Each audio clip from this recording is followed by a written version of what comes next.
Hi, I just want to introduce myself. My name is Darren Stutstill. I am a third-generation Riviera Beachan and entrepreneur right here in this beautiful city of Riviera Beach. I want to welcome everybody to coming out to our Black Village Voice 2019 candidate forum. I'm just going to say some housekeeping things that we don't need to discuss, but I just want to say, I'm going to need everybody to respect this place. Okay? We may not agree on everything, but I'm asking us all to listen, hear the issue, so we can make an educated decision on March 12th. I would like to also thank all our candidates for your courage, your time, and your dedication on serving this great city. Thank you. Black Village Voice. I am a founder member, and also our members, Mr. Jared Parrott, Ms. Shalonda Warren, and others are on their way of Black Village Voice. Just want to tell you a little information about Black Village Voice and who we are and what we aim to do. Black Village Voice is a nonpartisan organization that was created to support and hold accountable candidates and politicians who share our views on important issues related to economic prosperity. The BVV empowers by advocating for legislation, policy, and regulation that creates black business development to increase economic opportunities within black communities. Okay? Some of our partners tonight that you'll be hearing along our program here tonight, our first partner is Black Coalition of, National Coalition of 100 Black Women. You want to say something, Ms. Warren? Is Ms. Rogers here, Rhonda Rogers?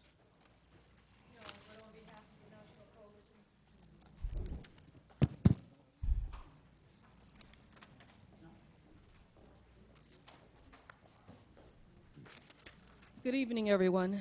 My name is Sonia Presley, and on behalf of the National Coalition of 100 Black Women in West Palm Beach chapter, it is an honor to be here and partner up with Black Village Voice and Unify. And we need to just be respectful tonight and listen to what the candidates have to say. We do have some questions, and we want to know how we're going to take this city forward. Thank you. Actually, can the members here in the audience please rise of the West Palm Beach chapter? Just letting you know. Okay. We're 65 members strong, and nationally over 60 organizations. Thank you.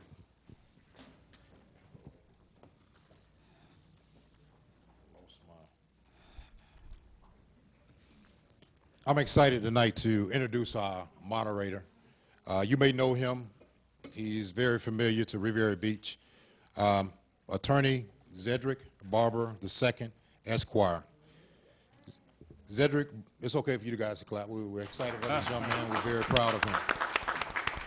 Zedrick Barber II, Esquire, is a leading attorney in general and legal prowess, an acronym dedicated to seeking and obtaining justice.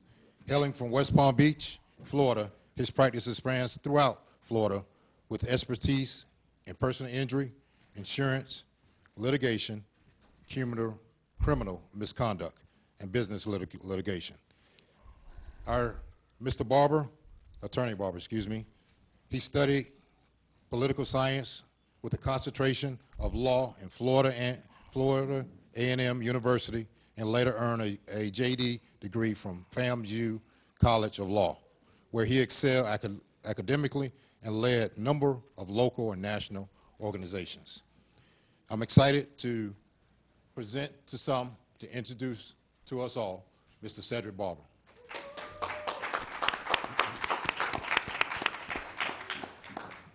Thank you. Thank you, Mr. Studstill. I am elated to be before you all tonight to be able to moderate this event. I've been tasked with what some may consider an undaunting task of keeping a ordered discussion here tonight. And so I'm going to first introduce the candidates, and then after introducing the candidates, I will give each of you 1 minute to tell us who you are and what it is you plan to do as a city council member. The first candidate we have here tonight is Ms. Billy Brooks. The second is Ms. Erica Davis. Next, we have Mr. Bruce Guyton, Ms. Lynn Hubbard, Mr. Trodrick McCoy, and Mr. Horace Towns. Starting with Mr. Towns, if you will, please take 1 minute to introduce yourself and tell us what it is you seek to accomplish. Good evening, everyone. Hi, my name is Horace Towns. I'm a former government employee with a decade of experience. Right now, I'm one of 5 Riviera Beach Housing Authority commissioners in the city of Riviera Beach. My wife and I are business owners. If you look on Congress, I'm a part of the board that run the first affordable housing to our area in probably 30, 40 years. My first night on the dais, I want to petition the board to hire a new city manager. I think it's irresponsible for us to run municipal government carelessly and irresponsibly like we're doing so. I want to address the water issue that we have that I believe is in a state of emergency. Crime needs to be addressed, and there are many issues, but we all know that because the news tells us so. I'm someone that brings the expertise in municipal government to the dais, and I'll be able to move our city forward within the first 100 days. Thank you. Mr. McCoy. Thank you, Mr. Barber, for the opportunity. I am Trodrick McCoy. I'm a candidate for District 1 Riviera Beach City Council. Specifically, my platform is to run on accountability, transparency, and accessibility. And there's no shortage of news media attention as to why all of those are important in Riviera Beach. I'm a compliance-driven person, and I've only started here in 2008 after returning from college, and I started serving and volunteering on a number of boards here at the school, here at Riviera Beach and also at the school district. And one thing that I learned in part of this process, it's only as good, the city is only as good as the people that represents us. So that's why I'm running, and I think that there's been a shortage of solid representation and people that really believe in representing the public, and that's why I'm running. I want to have your support on March 12th. Thank you. Councilmember Hubbard. Good evening. I'm Councilwoman Lynn Hubbard, candidate for District 1. I have been endorsed by SEIU and the Firefighters Union, along with the Palm Beach Human Resource Center. These two unions represent 3/4 of the employees in the city of Riviera Beach because they know that I stand up, speak out for the residents. There's more to the story in Riviera Beach than the headlines and the bylines, the constant words being thrown out like chaos and corruption. I'm not running on that. I'm running on how we can move this city forward in an economic development fashion where everybody participates, where the rich resources here in the city of Riviera Beach, we all get a piece of the pie. That's what I've always stood for, and that's what I stand for. And it's all the people that know me, they know that I believe we should benefit from the things that go on in the city of Riviera Beach. Thank you. Former Councilman Guyton. Good evening. My name is Bruce Guyton, and I'm running for District 1 as well. I'm running because when I left, our city was on a good trajectory. We had business coming in, it was stability in our staff, and there were people looking to invest. And right now, that is not happening. We went way off the rails, and it's time for us to get back on. And I'm gonna bring to you 3 things, and I call them my shuns. I'm gonna bring you my passion, I'm gonna bring you my obligation, and I'm gonna bring you my qualification. I have a passion for my hometown, and with that, I have an obligation to give back to my hometown, and I have the qualification to help move this city forward. I have a master's degree in urban and regional planning directly related to the job that I'm asking you to hire me for. I have 3 terms in office, and I also have over 25 years of governmental experience, and I have the right stuff to get us back on the right track. Ms. Erica Davis. My name is Erica Davis, and I'm the advocate of the city. I'm the big mouth of the city, and I'm also the gatekeeper of the city. And I'm here I'm here to make sure that we hire a city manager to bring structure back into the city. Not only structure, but we need to build wealth in the city and prosperity in the city for all mankind from the east to the west. And that's what I'm here for, to clean up our neighborhoods, to educate our children, everything that I could possibly do to transform this city. And that's my platform. Thank you. Former council member Brooks. Billy Brooks, District 1. 10 years ago, 2009, I was asked to seek a seat on District 1 because the city was then where it is now, not moving. They needed a third vote to bring about progress to our city. And I'm proud to say that at that time, I was a part of a team that vetted a city manager. We need a city manager now. And you need to have someone with the qualifications to know how to vet a city manager. I had those qualifications. I have a background in public administration. Also, we needed a CRA director. We had a CRA director who was earning $180,000 and wasn't doing anything. I came in, I said, he's got to go. We hired Tony Brown at $125,000, and he made a difference. He brought in movement, and we're paralyzed now. We got to go forward, and this is not a time for on-the-job training. You need to have someone who knows what to do. We're in a mess. Now, what I want to do for the first 90 days, I want to try to rehire Jonathan Evans, or Ms. at Brooks, least some other I certified hate to public cut you off, administrator. but your time has come to a Thank close. Just as a matter of housekeeping, we're going to hold up a yellow sign that lets you know you have 10 seconds left to speak. Okay. And when you see the red sign, that indicates that your time is officially up. Okay? I'm going to ask each of you the same question and give each of you the same amount of time to answer, 1 minute. I'll start here from my right and then work my way back to my left with Mr. Horace Towns. In terms of economic development in the city, what are the greatest opportunities and challenges over the next 2 years? Thank you for that question. Well, first off, Riviera Beach hasn't changed in about 30 years. People ask me why. We have to take some accountability for that answer because we've elected people who don't have the qualifications to move our city forward. We're untapped. If you look at Broadway to Blue Heron, it's untapped potential. Second of all, we have failed to marry the future. You have a marine and yacht industry here. We have a tourist industry here. The middle class in this community couldn't be strengthened. There once was a time in Riviera Beach where people had money, people were spending money. You had Solotron, you had Northern Telecom, you had Pratt & Whitney. Those things have went away. People start making money, they start spending money.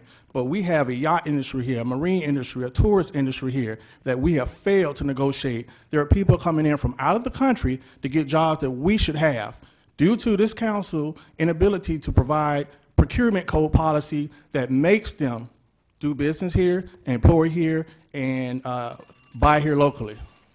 Mr. McCoy, same question. I'll give you the opportunities first and go to the challenges. Broadway Quarter is an opportunity. I will concur, Mr. Towns.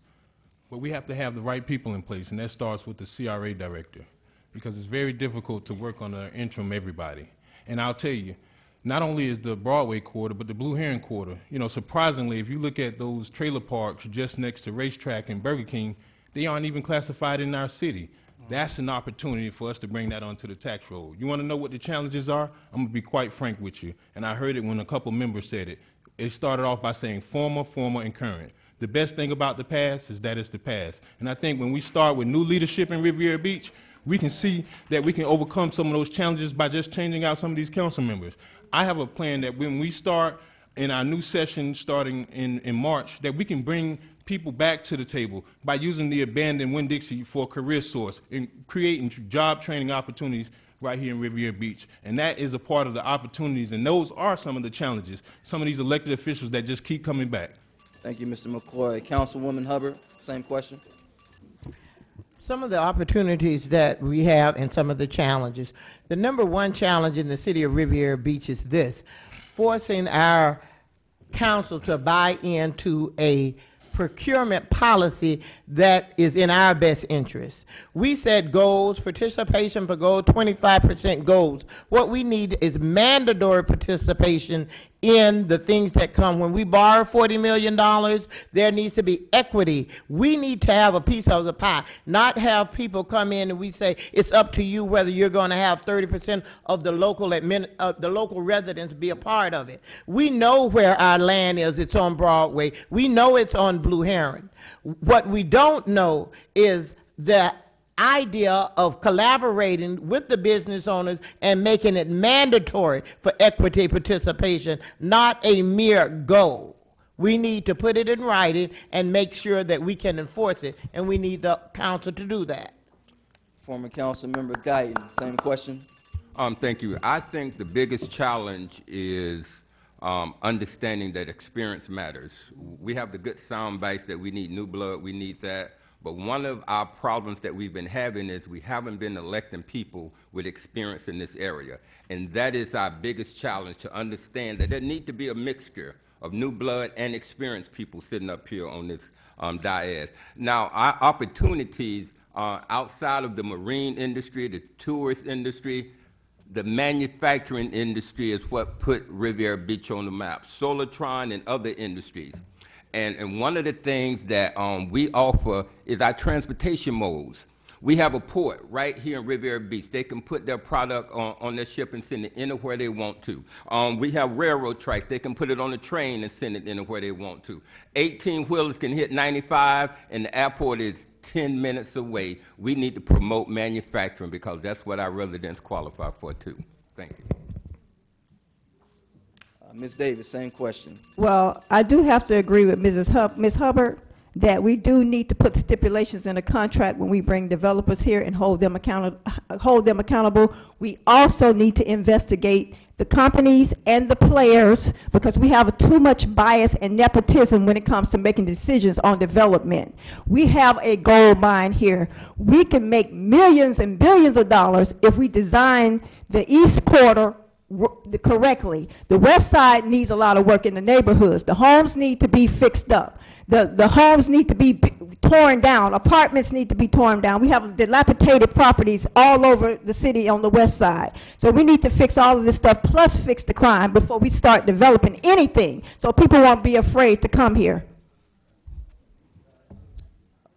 Thank you, Ms. Davis. Former Council Member Now repeat the Brooks. question, because I want to be sure I answer the question. I will do just that. In terms of economic development in the city, what are the greatest opportunities and challenges over the next 2 years? Right now, it's getting at leadership in place. This city is not going to be blessed as long as it is in a mess. We need to get a CRA, we need to get a city manager who will come in, fire everybody who needs to be fired, retain everybody who needs to be retained.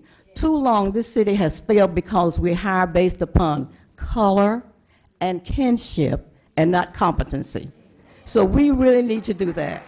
That's where it all starts. Because people will come to a city when they know they can trust their money. They're not going to invest in something and they can't be assured. We are too great a risk right now. Nobody wants to come here. We need to get a CRA director. Let me tell you about experience. I notified the commissioners of the CRA the other day that there was a master agreement.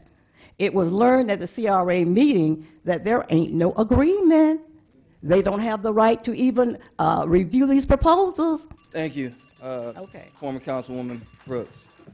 You mentioned in your response that most companies don't want to come here because we promote according to color, kinships, and not competency.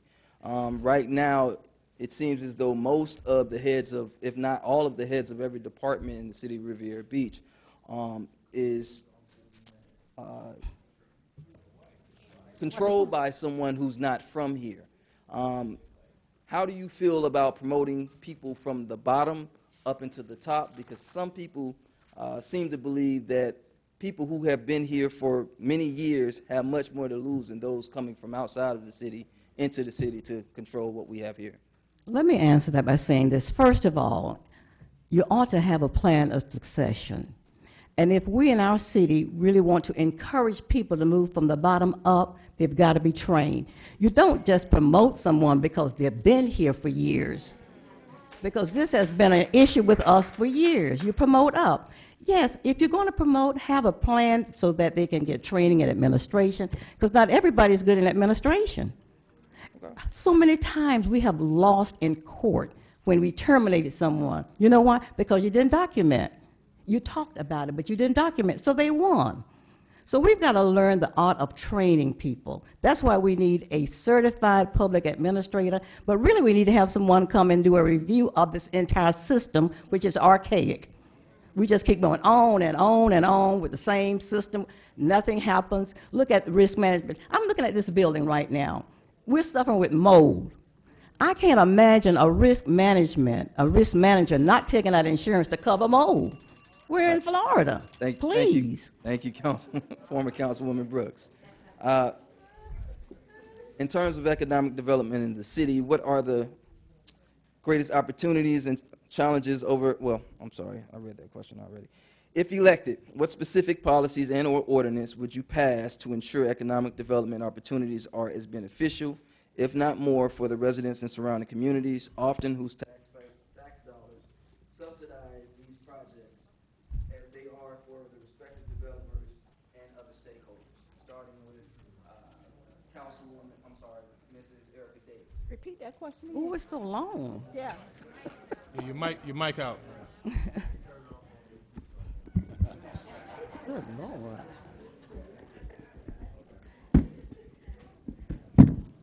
Can you all hear me now? Yeah. All right, great. All right, if elected, what specific policies and/or ordinances will you pass to ensure economic development opportunities are as beneficial, if not more, for the residents and surrounding communities whose tax dollars often subsidize these projects? They are for the respective developers, as they are for the respective developers and other stakeholders. Just like we said earlier, by putting stipulations in a contract to guarantee jobs, as well as probably a percentage of what they're making or getting ready to make in their businesses. Former Councilmember Guyton, same question. Thank you. One of the things that has crippled us is that we went about trying to hire some of our own in an improper way because the federal government doesn't allow us to have quotas. But what I recommend is to partner with the local labor unions to train our people to become skilled at a particular skill set and enact what is called, and we have it now, a local preference ordinance, where they would get additional points if they're from here. But in addition to that, I think that we as a community need to push our young people into trades. Everybody doesn't have to go to college. They can go get a trade in plumbing, electrical, and some of those things. And from that, we can start building our community and building a labor force so when opportunities come, they'll have the skills to step right in. Councilwoman Hubbard, same question. I don't necessarily feel that because the residents aren't skilled or trained in the city of Riviera Beach is why we aren't getting a piece of the pie. The reason that we aren't getting a piece of the pie is because we aren't mandating it. When we sit down to draft a contract, the contract needs to include equity participation. You need to say it's 60% and 40%. We don't want just jobs. Equity and equality is two different things. We need to know that you are going to have a partnership. If you and a developer open a restaurant, you got an equity participation piece in that. We have to have policies put in place for that. We don't need what we call a disparity study here in the city of Riviera Beach to do just that. We know we're not spending our money with each other, and we must put that policy and procedure in place. Chodrick McCoy, same question. Thank you. I think the city has made great strides with including local participation. In fact, I personally am a small minority business enterprise in Riviera Beach. However, it doesn't stop there. And, you know, I don't know if putting it inside a contract is exactly creating a policy or ordinance. I think we have to actually go to the ordinance and legislatively increase things in our city, such as, you know, from a business perspective, it's surprising that we don't even have a business development director or a business development department. If you want to relocate a business to Riviera Beach, you can only talk to one or two people, the community development director or the city manager. And they're very much inundated with just day-to-day operations. So if we get a dedicated person who specializes in economic development, that is the step in the right direction. And here's part of the other problem that we have. A lot of these folks in Riviera Beach, well, I should say in the city government, they have a dream. And dreams are good, because I stand on the shoulders of Dr. Martin Luther King, but they don't have a vision. So they can't see beyond the trees for the forest. So that's what we need. We need real policies that's going to affect people in our community. Thank you, Mr. McCoy. Mr. Towns, same question. I'm a bit confused because I've been at this microphone for 3 years talking to this same council. This council has had a 3-2 vote, so why hasn't any of those changes taken place? Some of the people that we need to replace have held office. Why have these things never happened before? New face, new vision, new direction. Local participation isn't working. I've said for 3 years we need to change the procurement code. We need to take CRA dollars, start some small business incubation, and give up some startup capital. We need to invest in skillful labor. Again, you have a yacht industry here. You have tourist industry here. Why are the people in this community not benefiting from the projects that are coming here? The median income in Riviera Beach is $41,000, at least on the mainland. It hasn't changed since the 90s. It has risen 3.2%. So people, you guys are only going to see us for 5-10 minutes, and we're going to tell you a good spiel. But guess what? At this point, you got to deal with facts, and I can do that. But why haven't they? Thank you, Mr. Towns. I've been asked to let everyone know that there will be a question and answer portion from those in the audience. If you will, just fill out your questions and or concerns on one of these cue cards, turn it in to one of us over here, and we will do our best to make sure that your question is answered as the debate continues forward.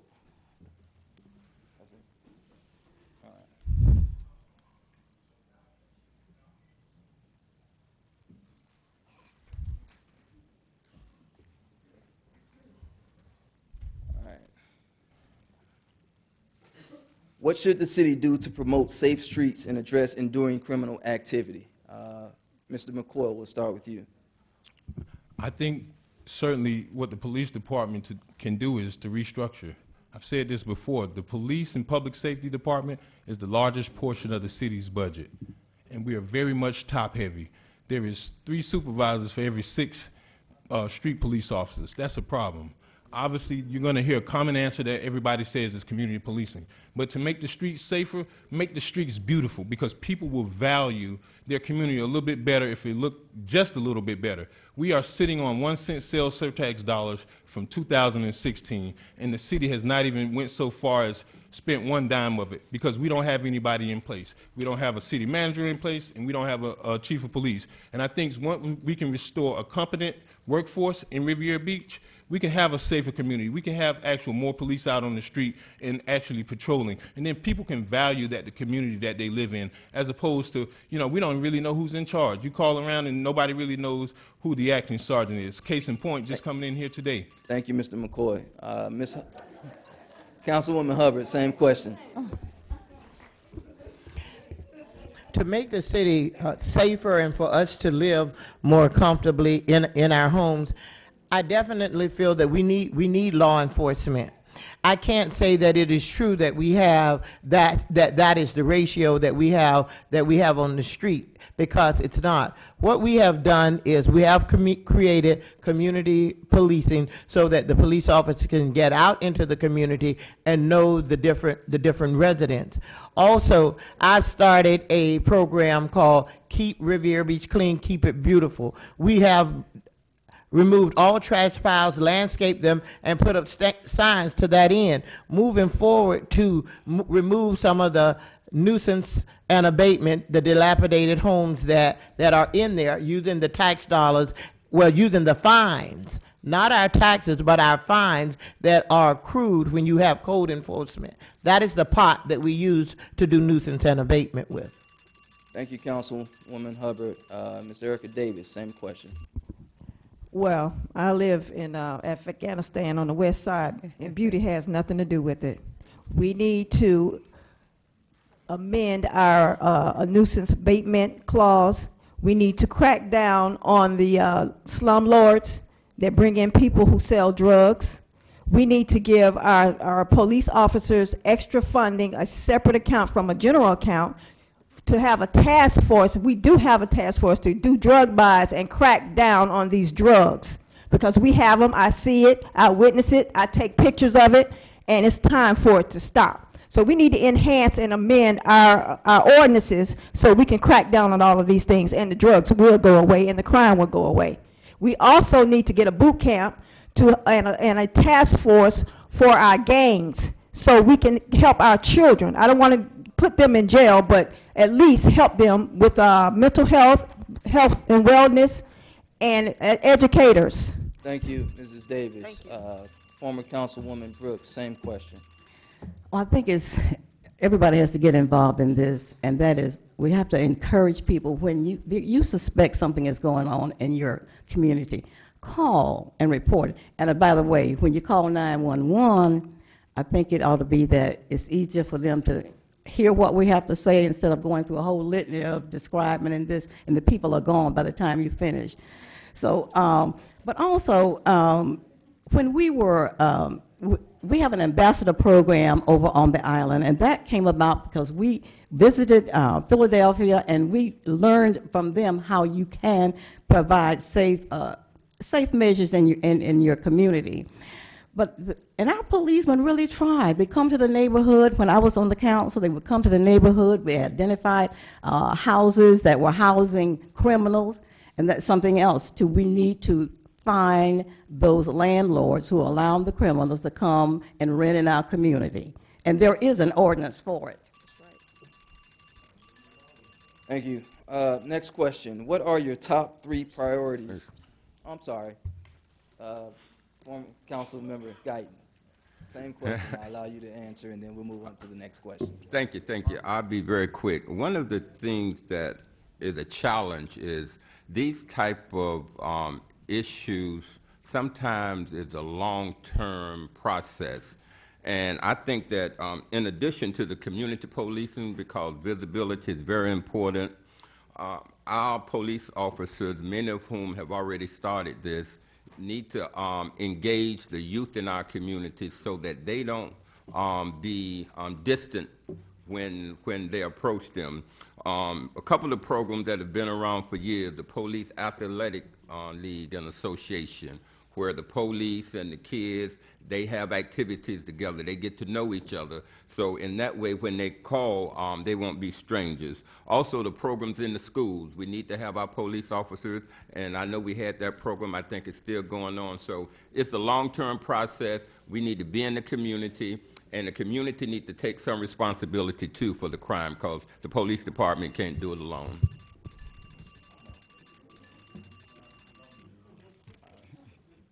Okay, we're gonna move on to the next question, okay? I tell you what, we'll give you a minute to respond. Go ahead. Well, thank you for that generosity. First off the bat, everyone's going to say community policing. Every city has a unique problem. Ours is unique. We have an interim police chief. Either we're going to make him chief, or we're going to hire a city manager and find a new police chief.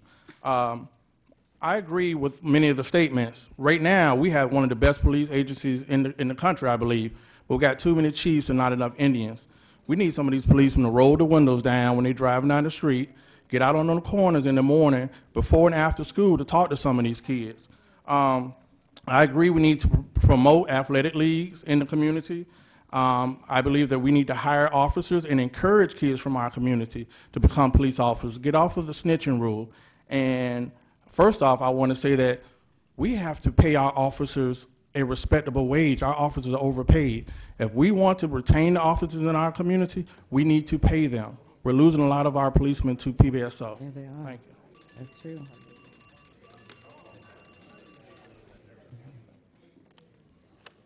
What are your top 3 priorities for small businesses if you are elected? Mr. Towns, we'll start with you. First thing, can you repeat that real quick? What are your top 3 priorities for small businesses if elected? First off, I want to make businesses want to come to Riviera Beach. We need to strengthen the middle class, but we also need to invest in our small business. We have many small businesses that need our encouragement, they need our financial support. Those are items, especially small businesses, that drive people to our community. And hopes of them coming to a small business like a Rodney's Crab or many restaurants, I believe that brings in revenue. I would like to see more small business.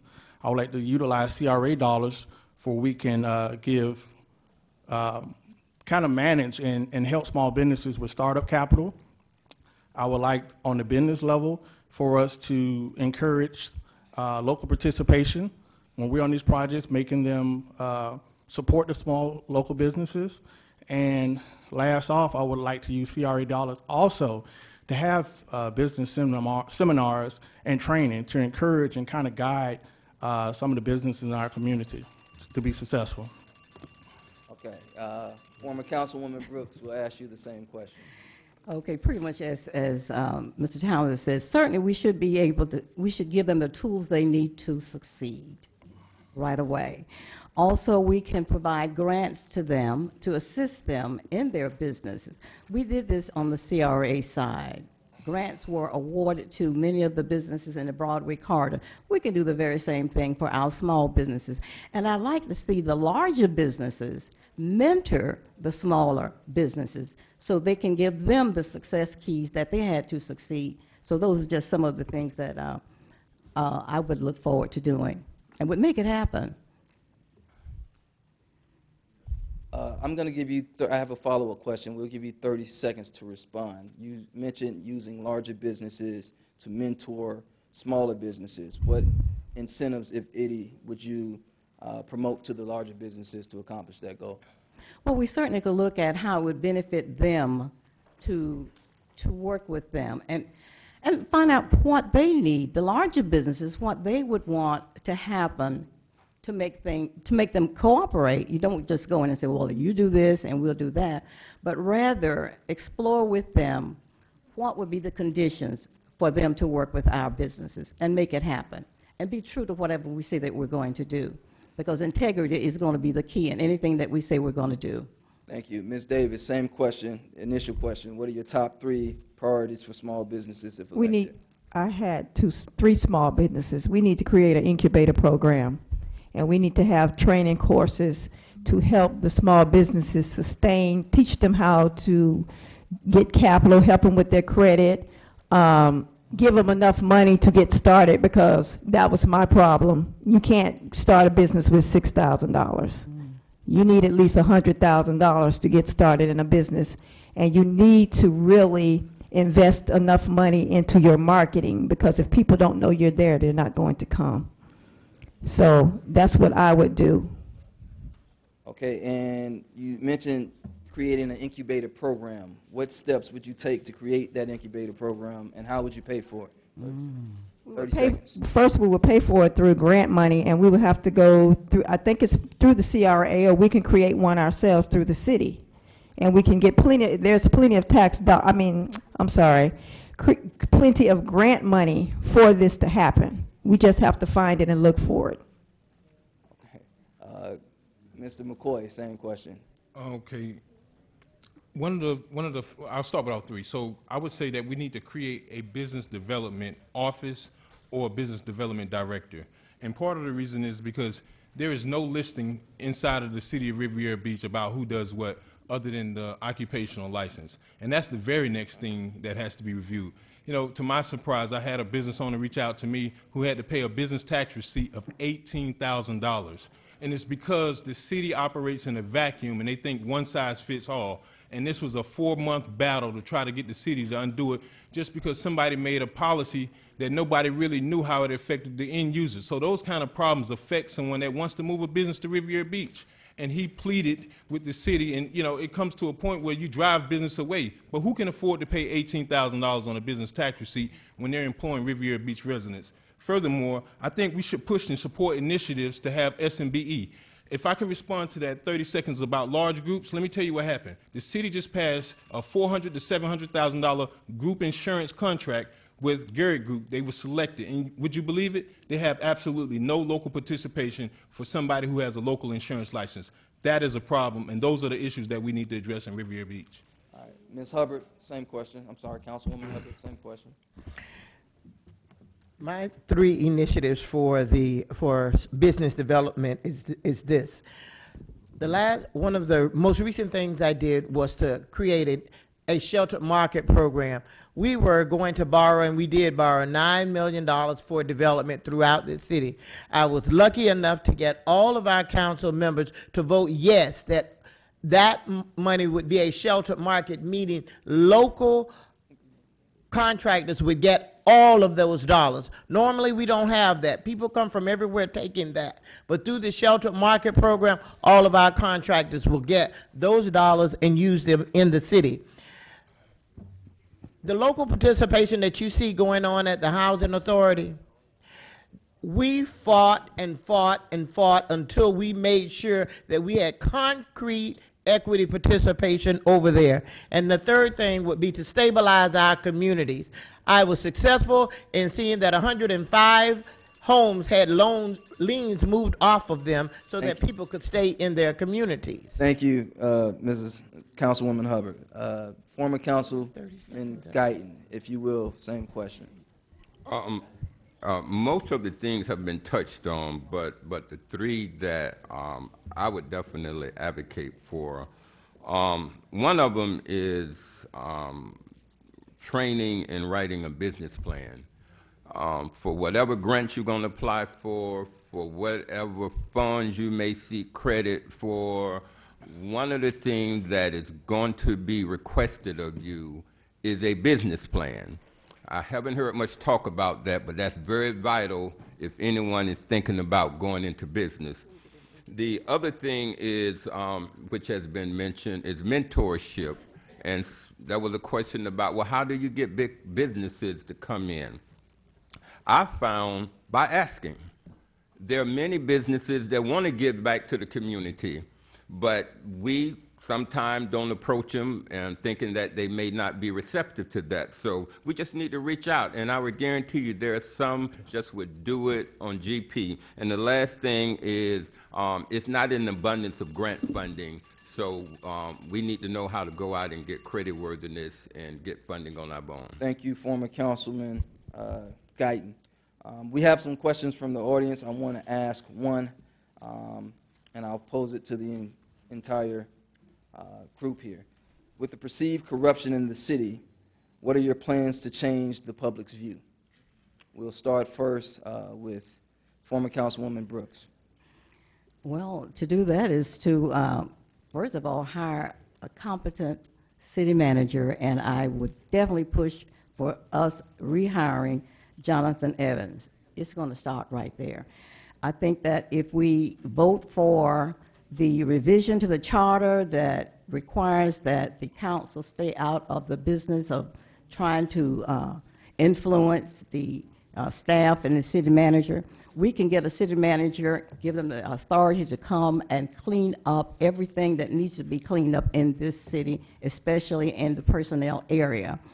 Also, we need to have an administrative review, as I said earlier, of all our departments to be sure that we are not functioning, that we are functioning the way a city ought to function, because we're totally dysfunctional right now.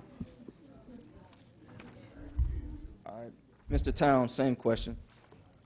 Can you repeat the question real quick, sir? Sure. With perceived corruption in the city, what are your plans to change the public's view?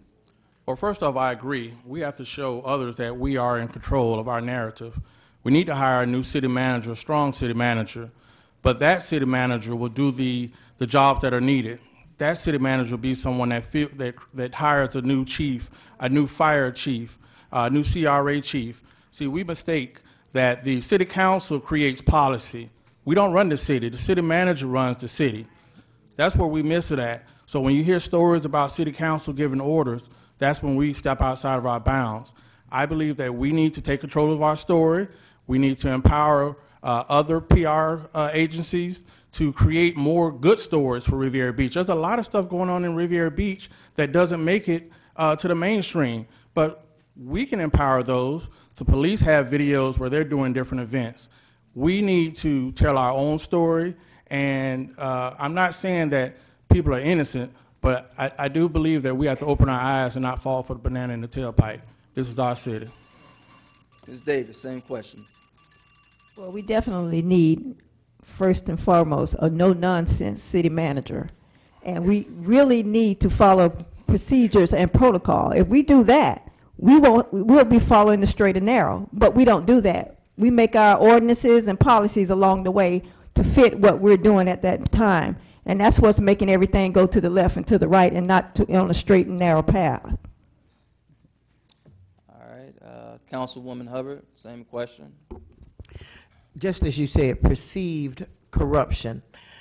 We have people that have crafted the narrative of the city to be corrupt, a city in turmoil, a city in chaos, because of all of the things that we have that was laid out for you.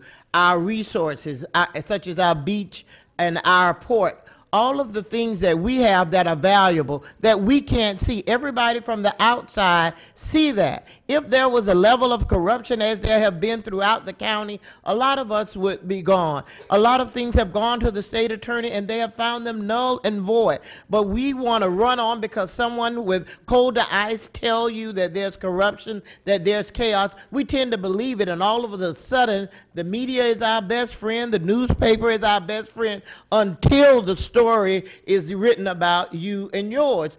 They have never been our best friends, but now we can use it because we love sensationalism. Former Councilman Guyton, same question. As long as we don't have a city manager, a police chief, a CRA executive director, a community development director, a public works director, and other positions not filled, the narrative is true. We are a city in chaos and turmoil. This is ridiculous. And for us to think that when someone come in, when they get elected, their mission is to terminate the whole executive staff and then don't have a plan, and 3 years later, we're still sitting here trying to fill the positions. This is asinine. And I think the way we're going to do that is promote our own image and make sure that we bring people in to put some stability in our staff. But we can't rely on those who created the problem to have the solution to the problem.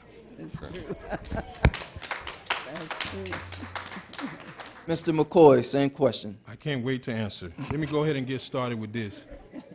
4 out of the 5 candidates up here alluded to a city manager. While I agree in part, but that's not the problem. It starts with the council. Transparency starts with the council. We are the trendsetters. We are the policymakers. We are the people that drive the ship. So we should be setting forth an example for our city manager. Our city manager came here in 2017 and did something unprecedented. He had his contract online. I bet you can't find our current city manager's contract online because we do things in the dark, and that's the way we want to do things in Riviera Beach.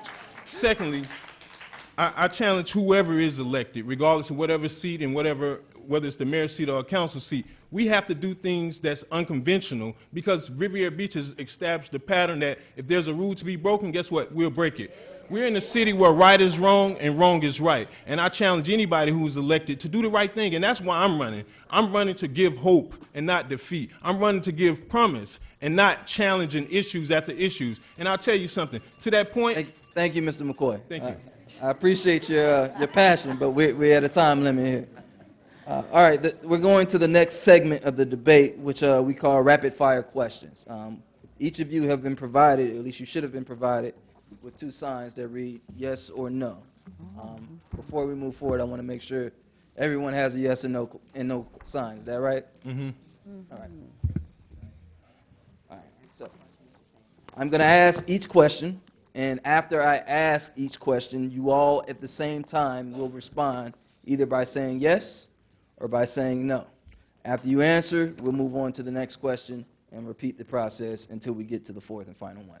All right? After that, we will give you each 1 minute to give a closing statement, and then we'll move forward with the next group. All right? Question 1. If elected, would you be willing to repeal the provision that prevents the rehiring of the former city manager? Repeal it? If elected, would you be willing to repeal the provision that prevents the rehiring of the former city manager? Hey, there is no provision that prevents us to do that right now, Mr. There's no provision that Question- prevents us to do that. So, Question 2. If elected, will you raise property taxes to generate more revenue for the city? Question 3. I heard someone say don't look around. Are you willing, or would you be willing to privatize any function of the city to save cost? Question 4. In your opinion, should the charter be revised to give more authority to the mayor? I haven't decided on that yet. That's not necessarily the current mayor. I don't know.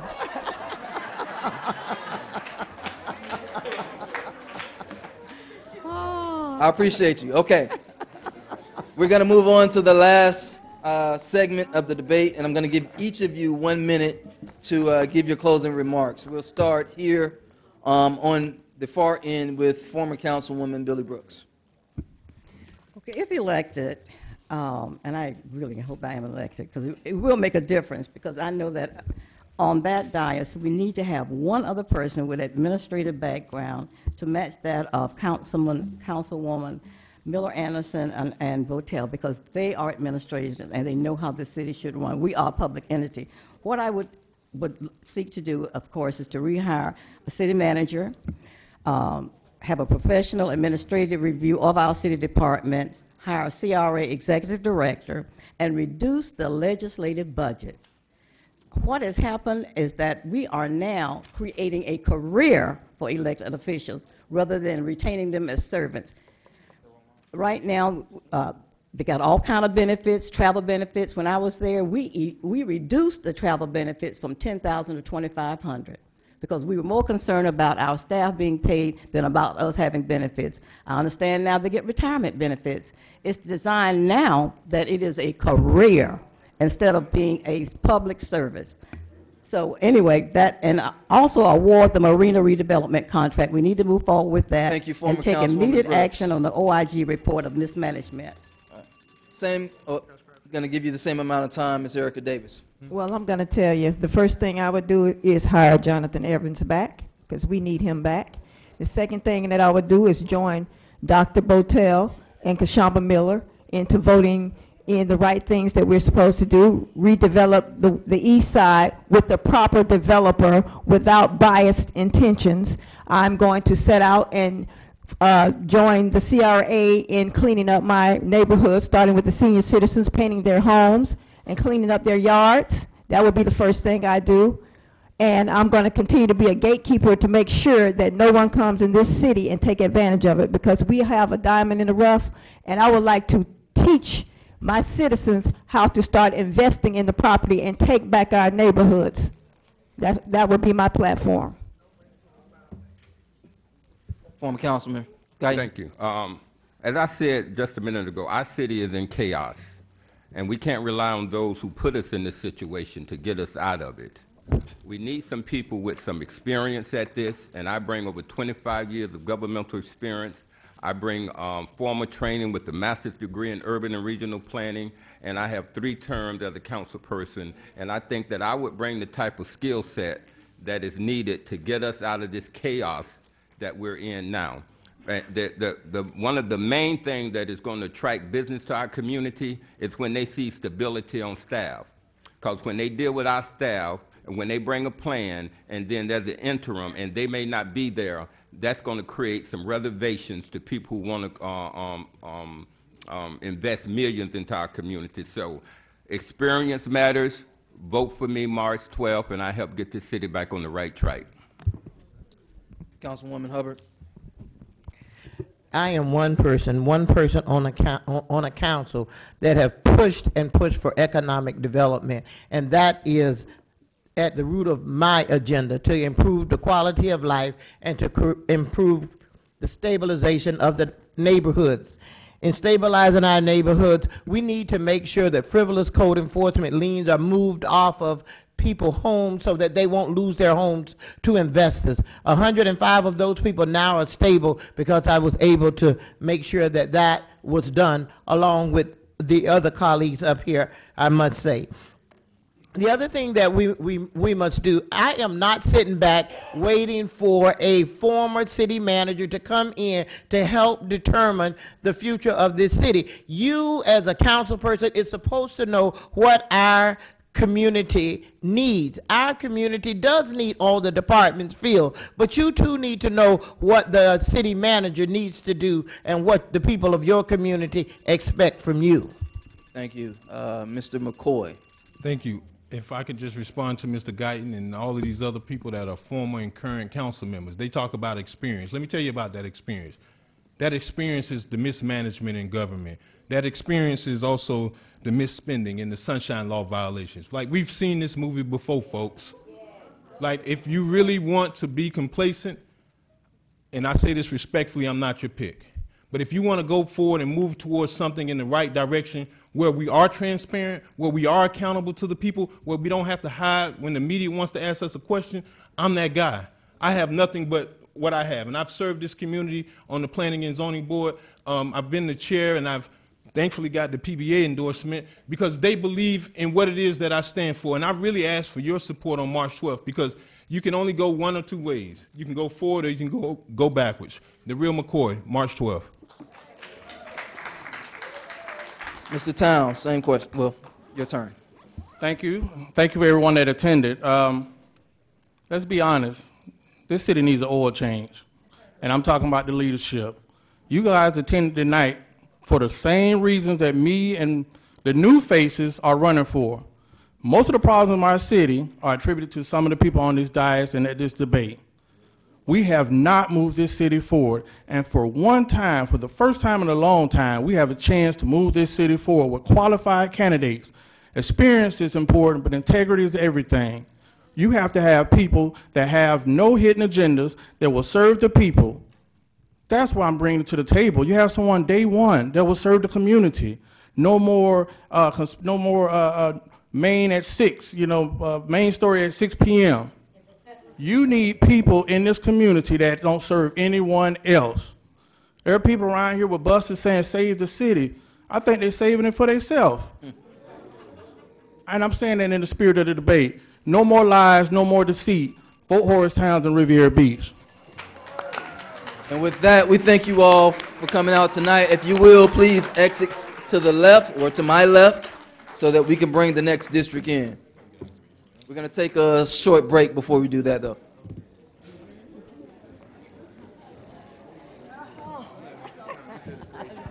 Erica, I know.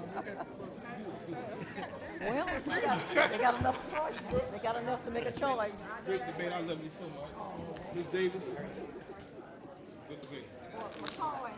I totally appreciate you participating.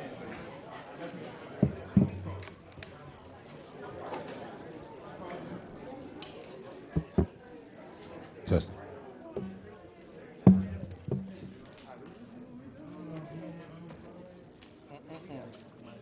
Testing. Will the candidates for District 3 please come forward? Candidates for District 3? Right here to my right. Good job, good job. Appreciate you. I'm sorry, man. I'm a novice at this. This is my first moderation, but I ate. You did a wonderful job. You and Tropic both. Tropic. Good job, man.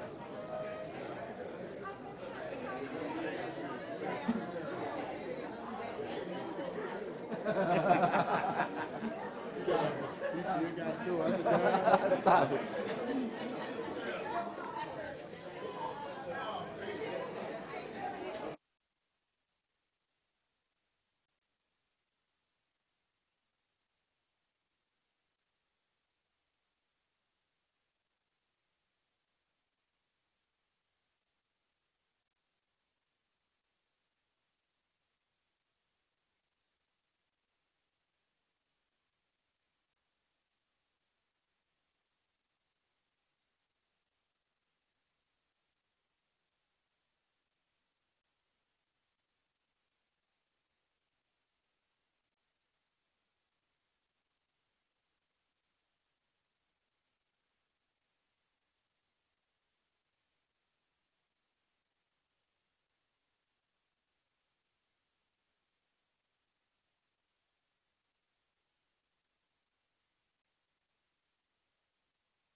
That's my job. Don't mess up.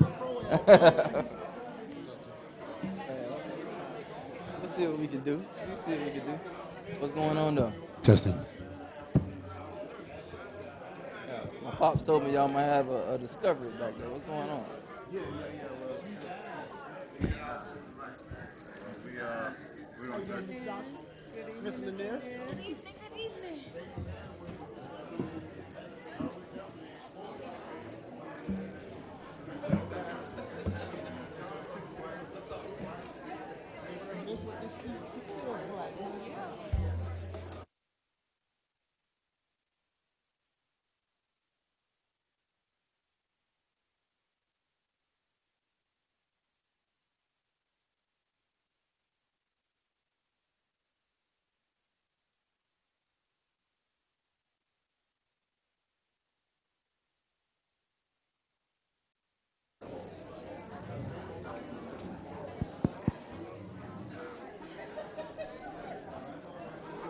Okay.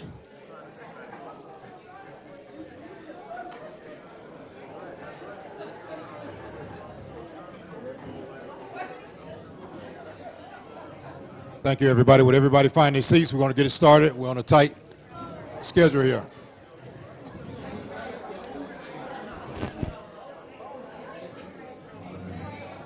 Thank you.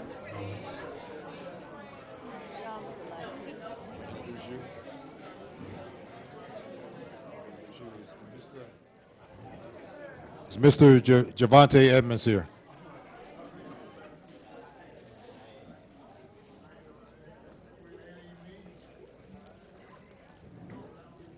Once again, I just want to thank everybody for coming and continue creating a fair and open environment. We want to thank each and every one of you.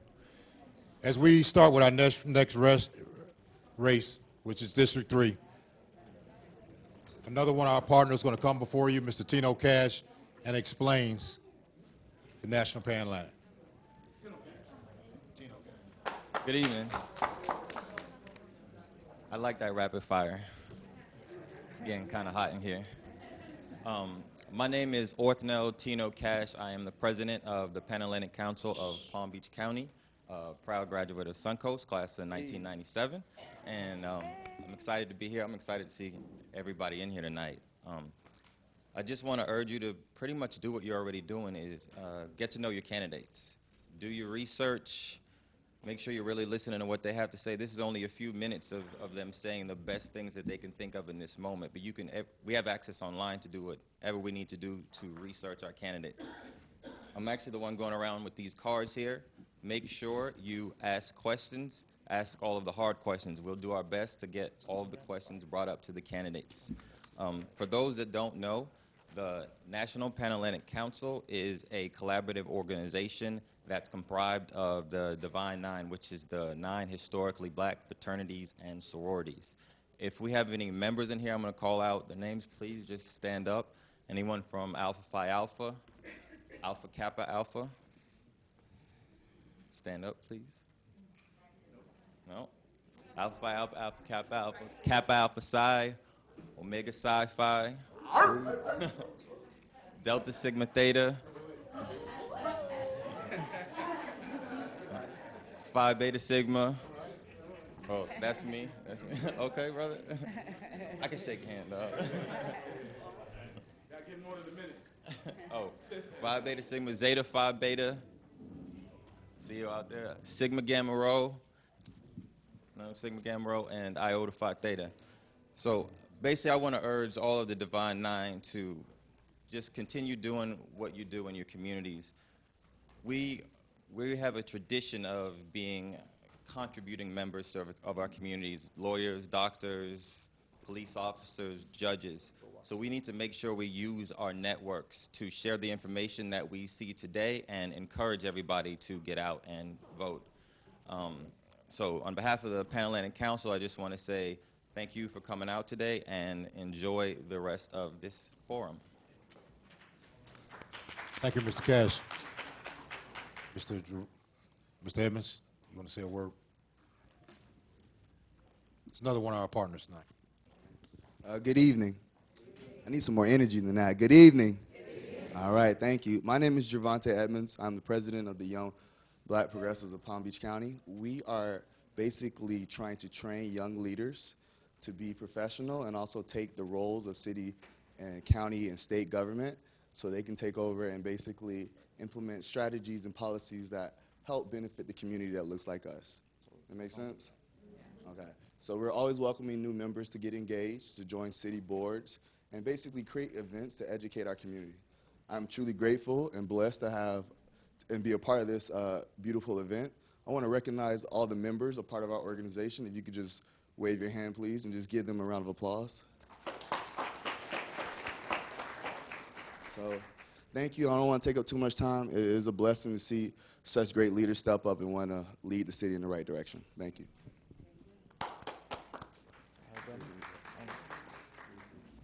All right, good evening, candidates from District 3. Some quick housekeeping rules. I'm going to first introduce you all, and then I'm going to give you each 1 minute to speak about who you are and what your platform may be, and at that point, we'll begin the questioning. First, we have Councilwoman Tanya Davis Johnson. Second, we have Ms. Shirley Lanier. Next, we have Mr. Tommy Walker. And last but not least, Ms. Marvelous Washington. All right, so Mr. Walker, we'll give you 1 minute to introduce yourself and tell us what it is you seek to do. My name's Tommy Walker. I'm running for District 3 for the second time. I'm running to change the narrative of how we see ourselves. Before we can change, before others can see us, we have to change who we are. From the riot of 1968, when I was a little boy, to the city of turmoil of 2018, for over 50 years, I've seen our trials and our tribulations. I've seen the systems and the structures put in place to hold us down. I've spent the last 4 years developing myself, studying the way we do business. So I'm running, and I have the plan, and I have the knowledge and the wisdom to get us off the ground. As I said, I grew up here when we had Shell Rock roads. So it's time for us to change the perception of how others see us also. Without that, the business that we're trying to accomplish and the way we're trying to go is not going to be easy. So I just want you to trust me and trust me with your vote. Thank you. All right. Ms. Washington, same question, well, same time allotment. I'm Marvelous Washington, running for District 3 City Council, City of Riviera Beach. I am a graduate of University of Central Florida, where I pledged Delta Sigma Theta, Sorority Incorporated. I also received a master's degree from Nova Southeastern University. I have over a decade of experience in government. Government is what I do. I'm running because I want to change the image of my city. I want to serve my city. And one of my platforms is I'm here to serve, not to earn. I notice that we have individuals on the dais that have used the position to earn for personal gain. And I want to make sure we bring the residents' voice back to this position and continue to serve the residents like we vote people in to do. So again, my name is Marvelous Washington. I humbly ask you to vote for me on March 12th. I'm the candidate that's here to serve, not to earn. Thank you. Thank you. Ms. Lanier, same question, well, same time allotment. Okay, hi, I'm Shirley Lanier. I was born and raised here in the city of Riviera Beach. I went to Florida A&M University, bachelor's degree, master's degree. I also attended FAMU Law School. I am the chair of the city's Library Advisory Committee. I also was a part of the city's Charter Review Committee. I want to look at the issues of water quality in our city, mismanagement of funds in our city, and also to bring a brand new state-of-the-art library to the city. Thank you. Councilwoman Johnson, same time allotment. Thank you. Good evening, and thank you for hosting this forum. My name is Tanya Davis Johnson. I am the current City Councilwoman, and I am seeking re-election. Upon return to the council, it is my desire to move forward with the stabilization of the city by hiring a city manager, to also look at our economic development issues, which include education, home ownership, community, and the reduction of crime. I further seek to create home ownership opportunities that we started during my first tenure within the CRA, identifying properties that will allow us to place housing that will be affordable for our residents and for our employees. It is my desire to return to council to continue the great work that I know that I have been involved in, and it is my desire to return to the dais after March 12th. So with that being said, I ask humbly that you re-elect me on Tuesday, March 12th to City Council District 3. All right, first question, and I'll raise this question first to Ms. Washington. Do you feel there is a waste in the city budget? And if so, please identify the specific areas where the waste is occurring and what you would do to reduce the funding in those particular areas. Well, the main area of waste that's occurring in our city government is the actual city council budget. Each seat is worth $134,000. Each seat has an assistant that is a part-time assistant earning $30,000 a year plus benefits. One of the reasons that I have in regards to why I mention that is that each council member should not have their own assistant. As small as the city is, each council member should be able to work with one secretary.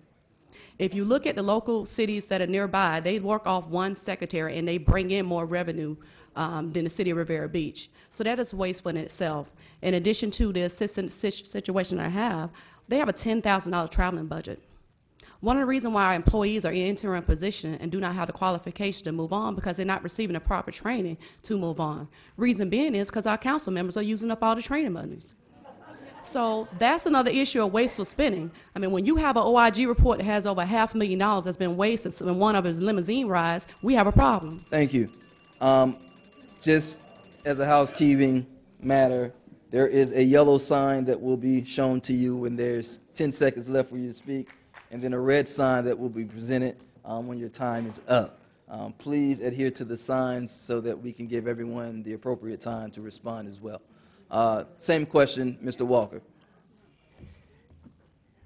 Repeat that question and make sure. Do you feel there is waste in the city budget? And if so, please cite the specific areas and where you would reduce funding. Well, right now, we currently house and lease different entities of the city all around the city. I know they just bought a building, but that's going to be a bust. We have 67 credit cards. We can eliminate 6 of them right now. Plain and simple. All we have to be is physical and financial responsible with our money. Nobody's been the watchdog over our money. If we cut those credit cards out, if we centralize and make decisions that we already made to take care of some problems that we already took care of. A friend of mine told me, planning without implementation is hallucination. We got to make a plan and stick to it. And that's going to cut down on a lot of the spending that we have. Thank you. Just as a follow-up question, I'll give you 30 seconds to respond. What would you do with the funding that you're able to save in cutting the budget? Say that. What would you do with the funding you're able to save by cutting the budget? Wow. There is so much that we can do. We have I have 6 schools in my district, and I know that we can use that money in education. But right now, our police department or our fire department needs a lot of things to be accomplished.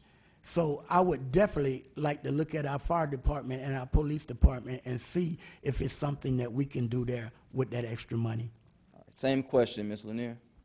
I think that the city's budget itself needs to be looked at from the top to the bottom. I think that every department, every expense that we're expending at this point needs to be looked at. I think that the money that we save needs to go back into the residents of the city. I think that we need to invest in ourselves. I think that what we're looking at here is a situation where the money has been mismanaged. The city has money. It's just that the money that we have is being mismanaged. And what needs to happen is that they have policies, they have procedures, but nobody actually follows them. So there are laws and there are ordinances on the book, they just don't follow them. I think that when you get people in this city who have integrity, who are not going to spend your money wastefully, you will have another opportunity to be able to spend money where you need to spend it, on essential services, police, fire, infrastructure, being able to get our water quality up. Because what's happening is that we're living in a city where our water quality is just not even drinkable. So we are having a situation where we need to look at all of our services in the city. Thank you. Councilwoman Davis Johnson, same question. Thank you. I do not disagree that there are some areas of waste. However, there is a greater area of need that has not been identified. One of the things that we need to do is to identify those infrastructure sales tax dollars so that we can look to put into place the new facilities that the citizens have been so desperately needing and asking for. You know, there can be a reduction of credit cards. There are a number of things that can be looked at throughout the budget to skim it, trim it, and make it so that it is lean and providing the necessary resources to this community. You know, sound bites are really great, but it's more important when we identify what the true needs are and appropriate those dollars to meet those and match those needs. Primary needs for our city deals with public safety, our first responders, making sure that they are paid a fair and equitable wage, making sure that we have enough boots on the ground. So to, thank you. Thank you. Ms. Lanier, you mentioned earlier that there seems to be an issue with the quality of water. What do you propose we do to improve the quality of the water? I think the first thing that we need to do is look at bringing in the EPA or some other expertise area to bring in to look at the water quality in the city. I mean, everyone knows that when you know, if you don't flush your toilet for 2 days, it turns brown. It is something wrong with this water here. And this is a very serious issue. And I think it is something that we need to look at like right away. It is a crisis in the city. So bringing in the experts to look at our water quality, and also looking at the fact that over 1 million gallons of water in this city goes unaccounted for. There are a lot of things that are happening with our water and our storm water and our wastewater runoff that we are not even paying attention to. And what happens is that we will become the next Flint, or we'll become the next city that cannot drink their own water. The city of Riviera Beach 10 years ago, the water, you could bottle it, but now you cannot even drink it. Ms. Washington, same question. Well, first, I wouldn't say that we need to bring in experts in the city, because I believe that employees that we have in place have the qualifications to be in the positions that they're in. One of the main reasons why we have decrease in water quality is because we have a water pipe located in an area that has been outdated and hasn't been updated. We also have bond money that is supposed to be used to improve those water pipes so that we can have sufficient and clean water. So I think the situation is spending money to bring in the EPA or bringing in a consulting firm. I think we need to look into spending the money that we have right now to improve the water pipes that we have that are throughout the city that is providing the water to our communities. As of right now, we do have a water pipe that is extremely outdated, and the interim director, Mr. Horton, has acknowledged that fact and has told the resident about, we have a pipe that needs serious work. And so far, we haven't done anything about it. And until we get a cohesive council, we're never going to get anything done. Councilwoman Davis Johnson, same question. Over the years, the conditions of our water department have significantly declined due to individuals that were in there that were not necessarily focused on the health and safety and the welfare of our citizens, as well as the conditions of our facilities. We have now hired an experienced water director who brings a wealth of knowledge from various areas of the country. He has identified the shortcomings and brought those things forward. We are always reminded of the fiscal responsibility that it takes to serve, but we have to also understand that with this responsibility, there is going to be a need to expend additional dollars to bring that water plant up to speed. I don't know how many of my colleagues here, sitting here, these candidates, have taken an actual tour of the water plant, but I have walked that plant. I have seen the challenges. I have seen the decline. And we know that as a body, we need to now move forward, spend the dollars to improve the conditions of that plant. Thank you, Mr. Walker. Same question. I don't think it's as bad as we say it is. Mr. Horton came in and he's doing a great job. He's picking up and replacing pipes all over this city. The problem is $125 million. That's our problem right now for a new water plant. When we're only generating 26 million, and we already have 2 bonds out of the utility district that's worth about 64 million. So that's a problem we really have to look at, but I'm telling you folks, Mr. Horton is working really, really hard to ensure that our water is drinkable. Every day they're flushing, every week they're making sure, because he's on the hot seat right now, and he's doing the best job that we got. And the new council, we're gonna have to look at how we're gonna save, and you know the council already serves as the utility district board. So we can get some changes. We just have to take a little time. Thank you.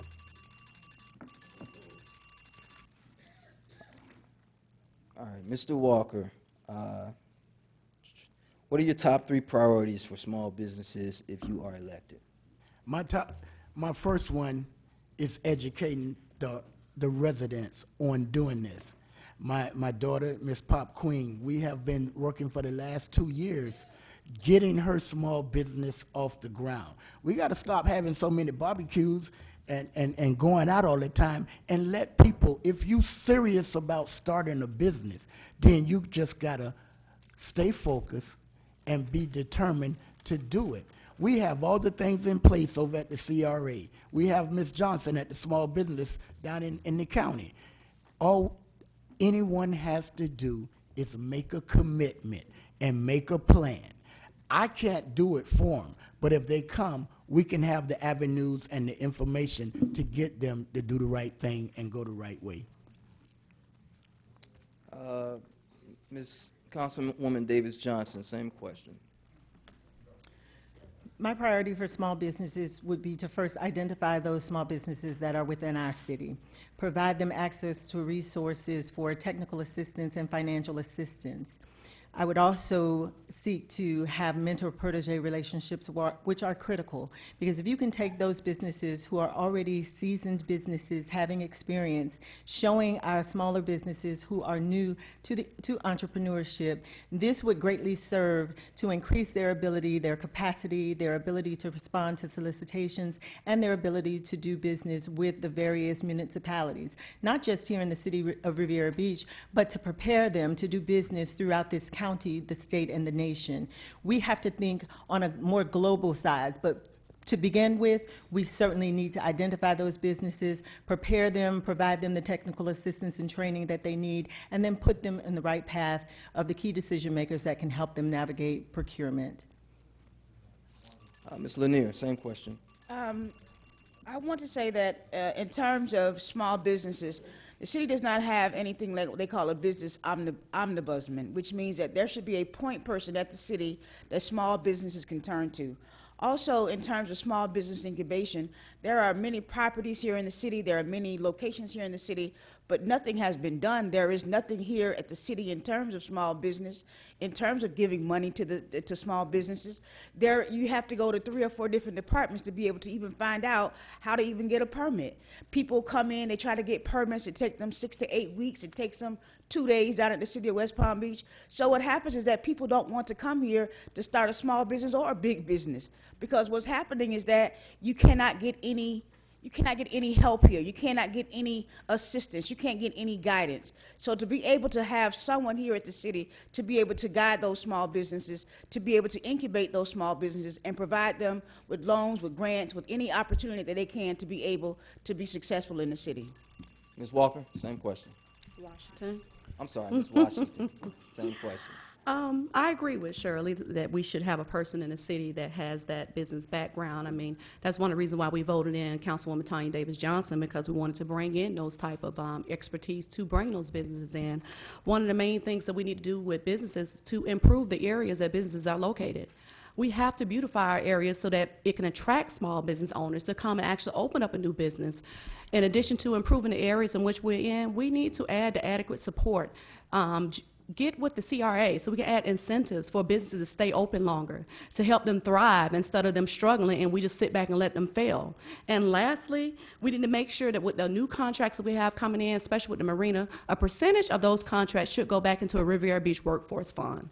Some municipalities have a art and public places fund in which 1% of those contracts go back in there. That should be included in our workforce fund. We should be requiring new contracts to add at least 1 to 2% back into a fund that can help train our residents to open up new business. And that's okay. Red light. All right. There's been a push for a $15 an hour minimum wage throughout the country on the federal level. Also, there has been the same push for a $15 minimum wage at the state level. My question is, at the city level, would you support a $15 an hour minimum wage, and what steps have you taken if you're sitting in a council seat to support that, to move that forward? And if you're running for a council seat, what steps would you take if elected to move that forward? We'll start with Councilwoman Davis Johnson.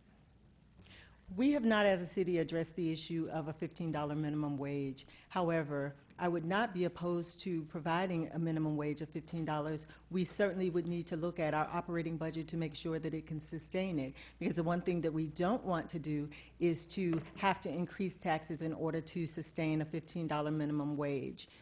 I would certainly be open to the discussion. I know that throughout the county there is living wage ordinances that are all throughout that are in operation. And so certainly we can look as a body to identify additional dollars that would help us to support a $15 minimum wage, although some of the positions that are currently in operation here at the city do start at a little more than 15. We just don't have a $15 across the board minimum wage in place. So just as a follow-up, would you support the $15 an hour minimum wage across the board? For entry-level positions? For all positions across the board? For entry-level positions, absolutely. Ms. Lanier, same question. Yes, I certainly support $15 an hour for working people, which is a working wage. I think that, you know, here in the city of Riviera Beach, a lot of the employees, a lot of the people who work here who are in these top positions, they make very good money. And I think that the people who are working at the lower level should be able to be afforded that same opportunity to be able to make a living wage. What's happening in our city is that we have a lot of department heads that are interim. We have a lot of department heads that are not filled, and a lot of that money is going to the top. A lot of the money that the city spends on nepotism and cronyism, giving money to friends and family and that kind of thing, I think that we can sustain a $15 wage for members of our own community to be able to work, to have a living wage. Ms. Washington, same question.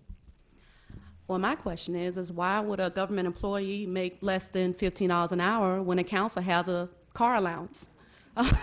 I mean, Palm Beach County and the city of West Palm Beach have made those changes.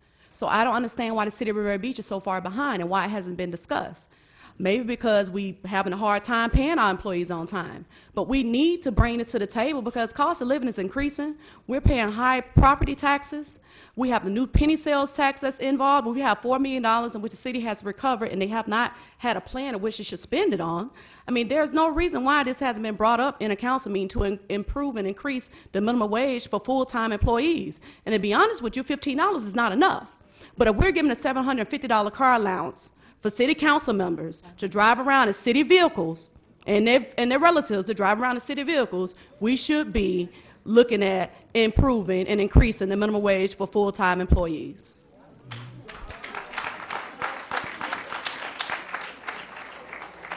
Mr. Walker, same question. Yes, I would support that. But I like to stay in my lane. You see, we pay a city manager $100,000. He has to do the budget.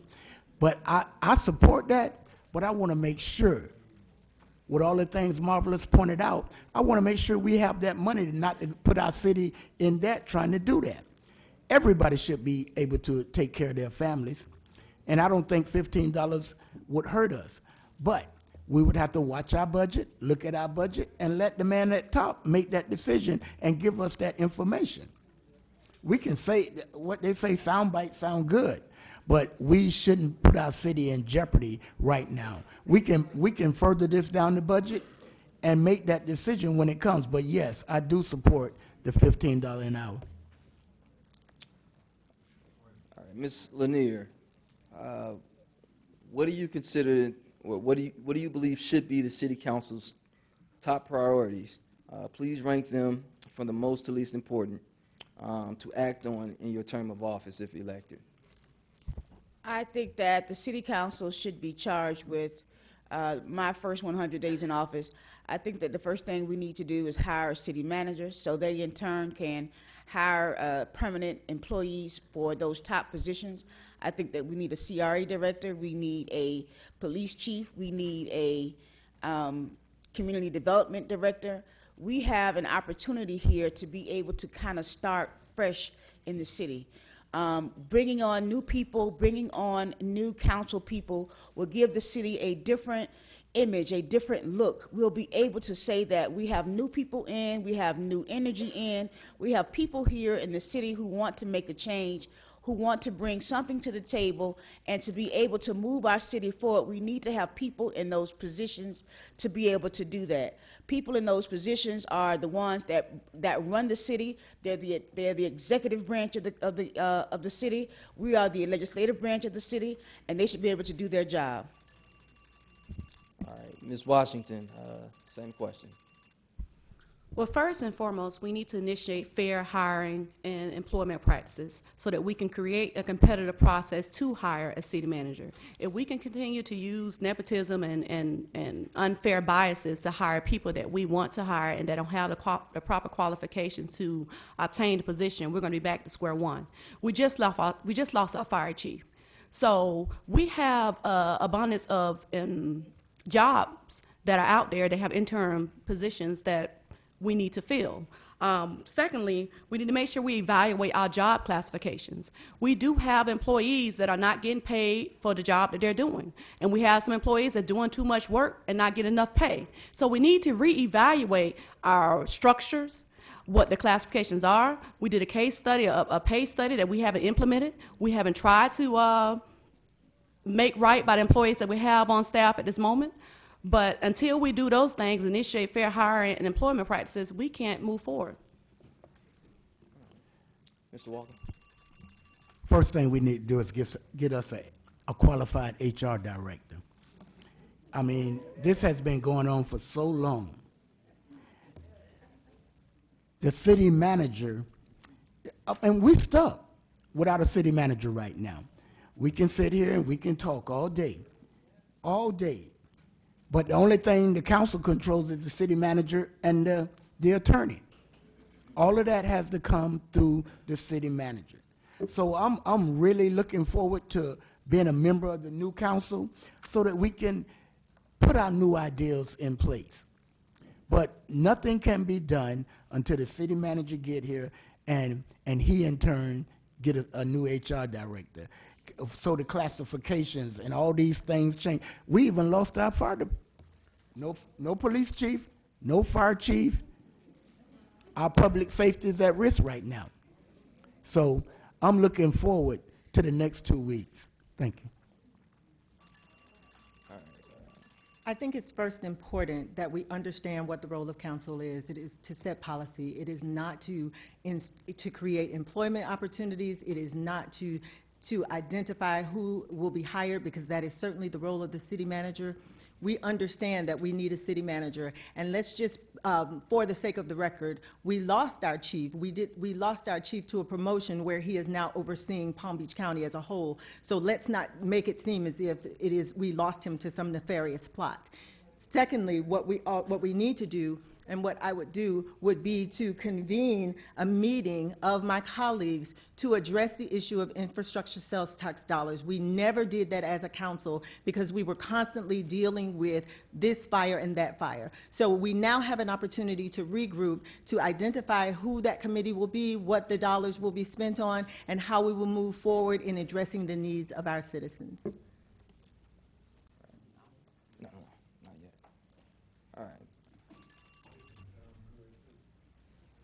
Ms. Washington, in your opinion, what has been the biggest success of the City Council over the past 2 years?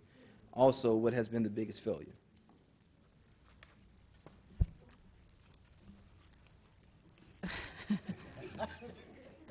The biggest failure is lack of transparency, the loss of trust amongst the residents, improper spending, wasteful spending, not eliminated fiscal loopholes in which they can continue to spend residents' dollars irresponsibly. To ask me what the success has been the last 2 years, it's very hard to say, because we did have a city manager that came in strong that tried to make changes within our city, but then we found something that encouraged the council to let him go. So it's really hard for me to say what type of greatness we've had in the last 2 years, because the people that I voted for haven't did anything that I voted them in for. So all I can really tell you about is what's wrong with our city and why I need to be voted in March 12th to bring progress and not regress. 30 seconds. You mentioned eliminating financial loopholes. What steps would you take in order to make those eliminations? First off, holding people accountable. Saying that you don't know the policy is not acceptable. I'm in a position, and if I was an SEIU employee working for the city of Riviera Beach and spent over thousands of dollars on my P card, because the council spent $92,000 on a pre-card, $72,000 of it is questionable. If I was an SEIU employee that did those things, I would be on suspension right now. I would not be able to say I didn't know the policy of the department, because I am being paid to know the policy of the department. Councilwoman Davis Johnson, same question. On the loopholes? No, on the initial question, the greatest success of the City Council over the past 2 years and also the biggest failure. Greatest successes of the City Council deals with bringing online Cunningham Park, providing an opportunity and space for our kids to be able to have recreational areas. Opportunity and positive was bringing online the community center, the Brooks Community Center in the Riviera Beach Heights area, providing opportunities for coding for our students, making sure that we have provided opportunities by giving funding to the various schools to deal with after-school sessions and training, bringing on houses in the CRA area where we have provided affordable housing and home ownership opportunities. Those are positives. The negatives that we've had is dealing with the continued lack of continuity and consistency from this dais, from these seats, to move our city forward. Is there an opportunity for us to do that? Absolutely there is. And I believe that experience and a desire and passion and commitment to move it forward is what I bring. Thank you. Ms. Lanier, same question. I think the biggest success was hiring Jonathan Evans as city manager. The biggest failure was firing him as city manager. Also, I think that, that hiring and firing, basically what it has done for this city is open our eyes to what has been happening here at the city for a long time. That the $500,000 in mismanaging money, the $1.1 million that was lost on the insurance, paying for insurances for people who were not even working here, those are the kind of things that were brought to our attention. What's happening in terms of our water quality, what's happening in terms of how you move business forward in the city has not been happening. And I think that that success and failure that they did in terms of that city manager opened our eyes to what was actually happening here in the city. And I think we understood it was kind of bad over here, but we realized how really bad it has gotten over here. And I think that bringing new people into the city council, bringing new faces in, and people who have some integrity to the dais to be able to solve some of these issues and move forward with our city. Mr. Walker, same question. Same question.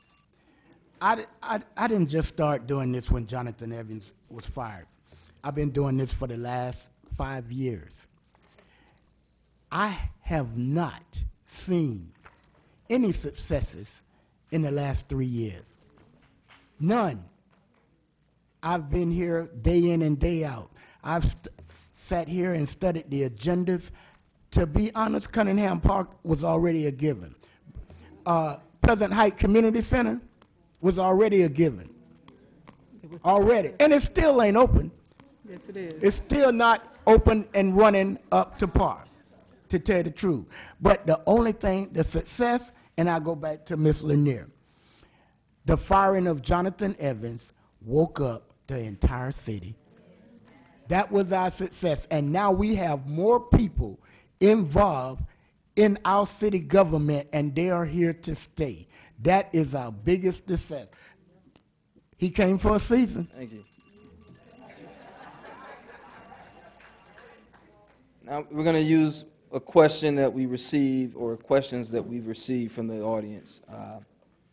One audience member asked, we hear a lot about what we plan to do for our seniors in the city, but what are your plans for the youth? Because they live here too. Mr. Walker? I am a member of the Palm Beach County Clergy Alliance. I'm also a member of the Youth Athletic Recreation Department with Mr. Dan Calloway. And we're trying to implement programs right now over in JFK. We, as a body, I can sit here and tell you what I plan to do, but if I don't have a board that's going to walk in the same direction as I walk, then everything we're doing is going to be in vain. Mr. Calloway and the team have got great strides in making plans to do things for our youth.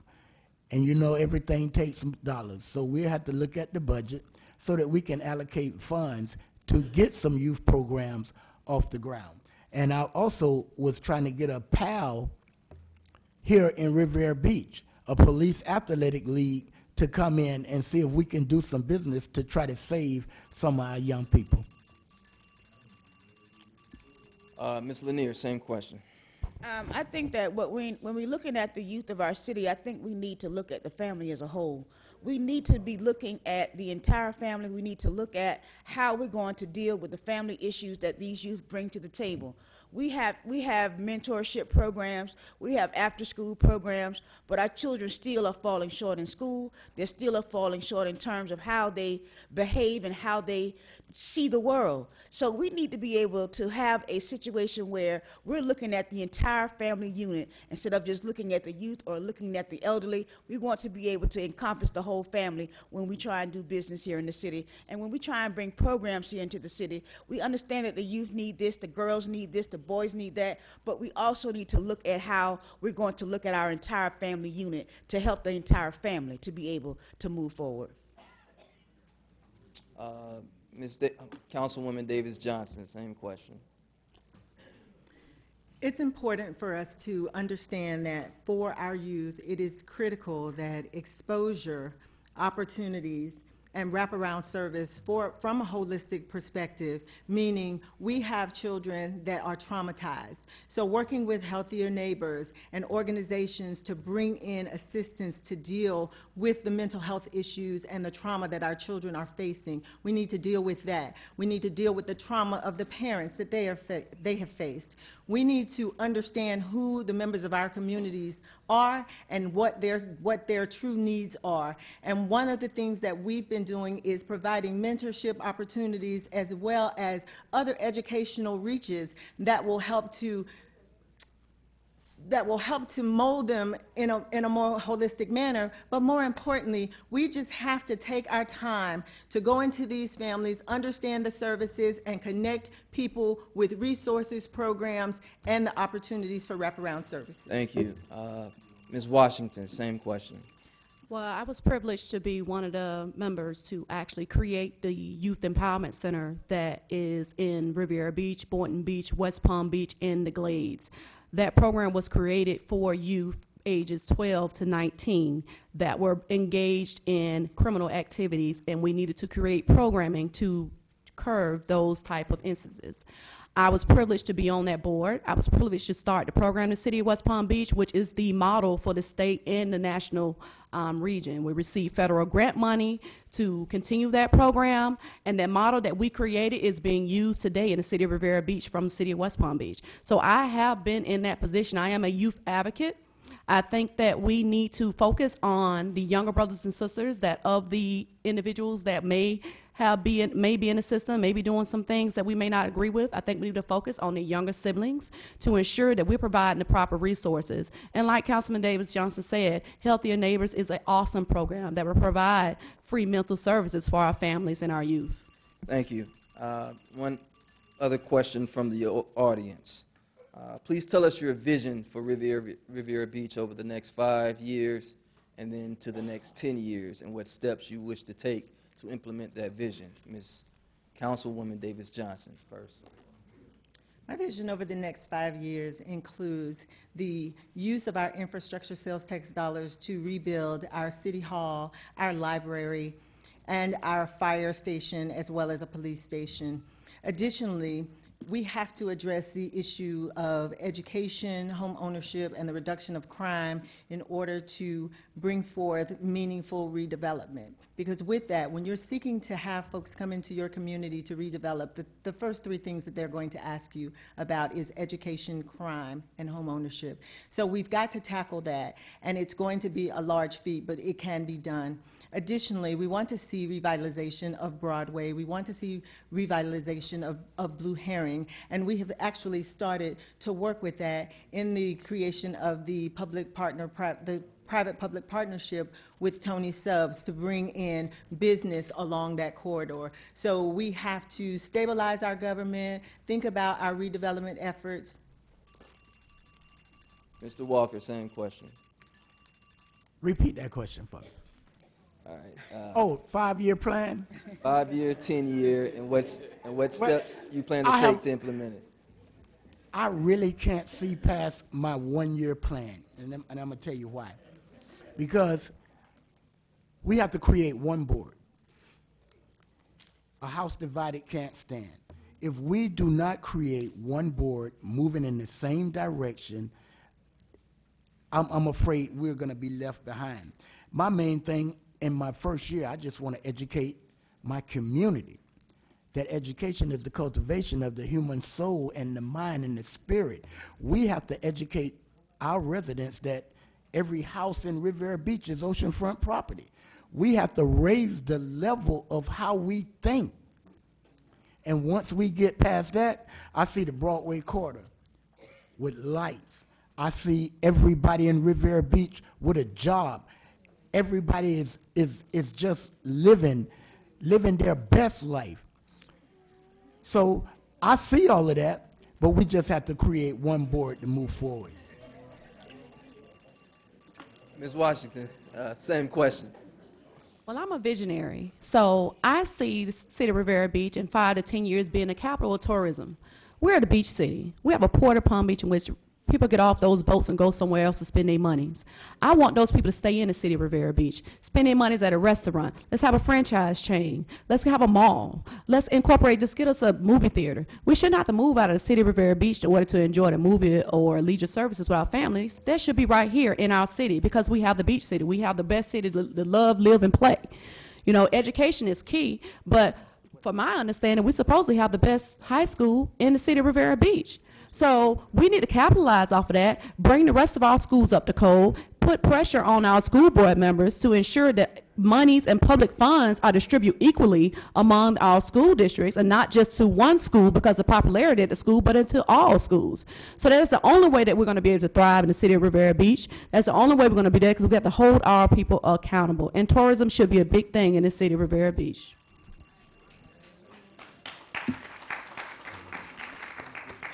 Ms. Lanier, same question. I see the city of Riviera Beach as it can be the most progressive city on the planet. I think that we have what we need to have in this city to be able to move forward. We have a marine industry here. We need to bring back vocational and education and trade schools for our children here who cannot go to college, who don't want to go to college. I think we need to put a lot of emphasis on education, emphasis on crime, emphasis on bringing back home ownership. The city of Riviera Beach is a city with 60% renters. I think that we need to bring back home ownership in terms of growing our city, in terms of growing our tax base. I think that we need to look at all of our beachfront that we have here that can be used for tourism, that can be used to be able to make it a place to come, to be able to live here, to be able to work here, and to also be able to do business here and want to live here. All right, we're going to start with the rapid fire portion of the evening. You all should have been provided with 2 signs, one that reads no and the other that reads yes. I will ask you questions, a total of 4. Simply put, once the question is asked, you answer with either a no or a yes. Once you answer, I will move forward to the next question, and we'll repeat that process until the 4 questions are asked. All right, so question 1. Would you support an amendment to implement a term limit for the mayor?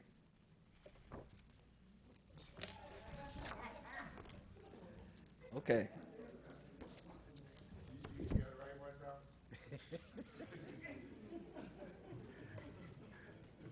Question 2.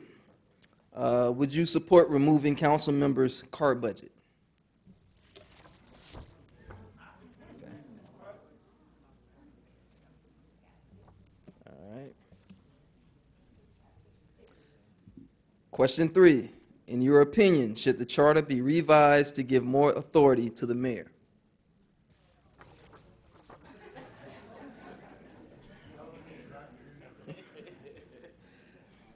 Question 4. If elected, would you be willing to repeal the provision that prevents the rehiring of the former city manager? All right. I thank you all for coming tonight. We're going to take a quick break before we... Oh, I'm sorry. Forgive me. We're going to give you all 1 minute to give a closing statement, and then after that, we're going to bring in the next group to do this thing all over again. We'll start with Councilwoman Davis Johnson. Thank you. I'm seeking re-election to begin the work that I started. I want to work to make the corrections to the errors that we've had. Are we a perfect city? Absolutely not. Can we do a better job of leading this city and setting policies? Absolutely. I bring with me my government experience, not government work, but my government experience from Palm Beach County and from serving here on this dais. I'm requesting your vote to allow me to continue to serve you as I've done. I've been responsive to your needs. I've addressed your most critical concerns as you've brought them to me. We've worked to provide opportunities for seniors to have their homes at no cost, have their homes repaired at no cost. I understand what it means to lead, I understand what it means to serve, and I understand what it means to come back and to say, you know what, there was a mistake given, and we move forward, we correct the mistake, and we move on. I'm seeking re-election to serve the residents of the city of Riviera Beach, to use the resources and the relationships that I bring from Palm Beach County to help us move forward. I bring with me an ability to collaborate and to work in harmony with my colleagues. I ask for your vote for re-election on March 12th. Thank you. Thank you. Ms. Lanier, same time allotment. Yes, hi, my name is Shirley Lanier, and I am asking for your vote for election on March the 12th. I bring to the table my 30 years of experience in working in government and writing grants and having private partnerships with people to bring money into the city. I also want to make sure that the city gets a state-of-the-art library. People don't understand how important a library is to the city. They don't understand how important drinking water is to the city. We need to be able to address these issues. I want to be the person to be able to address these issues. And I want you to understand that when I come to the table, I'm bringing integrity, and I'm not going to be in a position where I'm being compromised, or people can buy me off, or people can sell votes, or whatever the case they've been doing up here. I want to be able to bring to the table some integrity. Thank you. Mrs. Washington. I just have one question for you. Do you want change, or do you want more of the same? Vote for Marvelous Washington March 12th, because everybody up here is telling you the same thing, but I'm going to tell you what's different between me and them. I have contested, I have challenged the incumbent about decisions that she has made and that she has not adhere to. I have challenged her about things that happened in the past. I'm the only candidate that came up here and have done that. Do that sound similar? That's the same thing she's doing on the diocese. She sits up here, doesn't make a decision, doesn't sway neither yay or nay, and doesn't take a stance on things. I'm the person that you want to bring into the position with passion, that's going to do what's right other than do what's wrong, that's going to stop the nepotism that's run rapid in our city. I'm not here for the perks and not to give those perks to family members and continue to act like I haven't did any of that stuff. I'm here to serve the citizens of Riviera Beach. I'm not here to earn off the city of Riviera Beach. On March 12th, you need to vote for Marvelous Washington for District 3 City Council for change. Thank you. Mr. Walker. I'm running to promote unity in this entire city. I'm running to empower the people with the knowledge that I spent the last 3 or 4 years accumulating. The problem with the way we do business is that we haven't involved the community. At any point has the community been involved. I'm running to get the knowledge from Woodbine to Lone Pine, from Goodmark to Firehouse. We have to do better in educating our people. We can sit here and rule this dais from here, but if we don't involve the people, then we're in bad shape. And I made a statement that I don't care about the procurement codes, the procedures, and I do care about them, but when it comes down to for the people to process and to proceed, we got to do better. We got a $200 million project. If we don't change the procurement codes, then we'll be right back where we started from. Councilwoman Davis Johnson, I've been asked to give you 30 seconds just to rebut what was said against you. I think it's important for people to state the facts. I've never been involved in hiring anyone from my family. Granted, my companion works here, but my companion was working here before I ever served here. That needs to be made clear. Do not misrepresent what is truly factual. I have never acted without integrity, without morals and integrity. That's just not something that has happened. And Ms. Washington, you never once spoke to me about any issues during my tenure on this Thank you, Councilwoman Davis Johnson. But We'll we end did it there. approve the raise that was given to that companion. We did not speak out against that. No. We said No. that we didn't No, recognize Okay, that. thank you. That That is you will not integrity. do. Thank That you will not do. for That you will not do, Ms. Washington. thank you all. That got heated.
all Suncoast Check. grad. Doing it. Good. Yeah, we all Suncoast grad.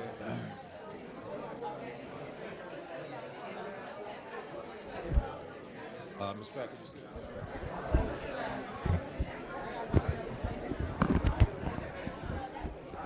Thank you, everyone. We're going to get started in the next 20 seconds. 20 seconds. Thank you. Thank you. Thank you for all your consideration in this open forum. We're trying to get out of here in the next 30 minutes. Thank you. Mr. Chuck Ridley, excuse me. Shh. Thank you. Thank you. I know we all family. All right. Thank you. Mr. Chuck Ridley from Unify. Good evening, everyone. Good evening. Let's try it again. Good evening, everyone. Good evening. All right. My name is Chuck Ridley, and I happen to be the chair of Unify Palm Beach County. Unify is an organization with a very simple mission. We build power for black people and black communities. And we do that by bringing forth an agenda that looks at 4 simple points. One is, how do our neighborhoods develop without displacing the long-term residents here? That can be done. How do we then build and expand opportunities, education opportunities, both for young people and adults alike? Because that is going to be important. How do we build wealth, particularly for black folk? And then how do we make sure that our neighborhoods are safe and sound? We do this from the understanding that a rising tides lift all boats. Is that correct? Yeah, it would be correct if all boats was in good state of repair. Some boats got holes in them. And so what Unify looks to do is to fill those holes and make sure that those of us who live in District 7 and in the Glades are going to have an equitable access of the resources available to them. So we thank you for the support you have, and we look forward to you making sure that we are electing those folk that are going to make the best sense for all of us. Thank you. In attendance tonight, is any sitting officials in attendance tonight? We want to acknowledge any. Okay. Could you stay who you are? And okay. Thank you. Anybody else? Anybody currently running for a seat in any county in Palm Beach County? Are you here? Anybody? All right. You want to say who you are? Sure.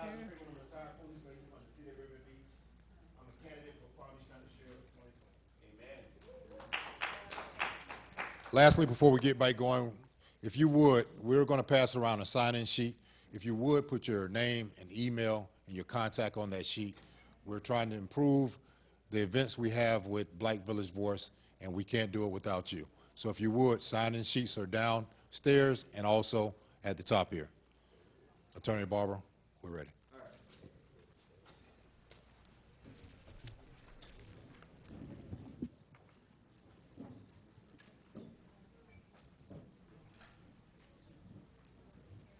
All right, good evening. Candidates for City Council District 5, first, I thank you all for coming out and participating in this debate.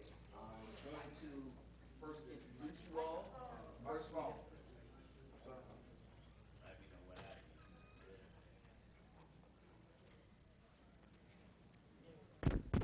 can you hear me? It's on. All right. All right, good evening, City Council District candidates for District 5. We have first Corey Blackwell. We also have Ms. Darlene Cruz.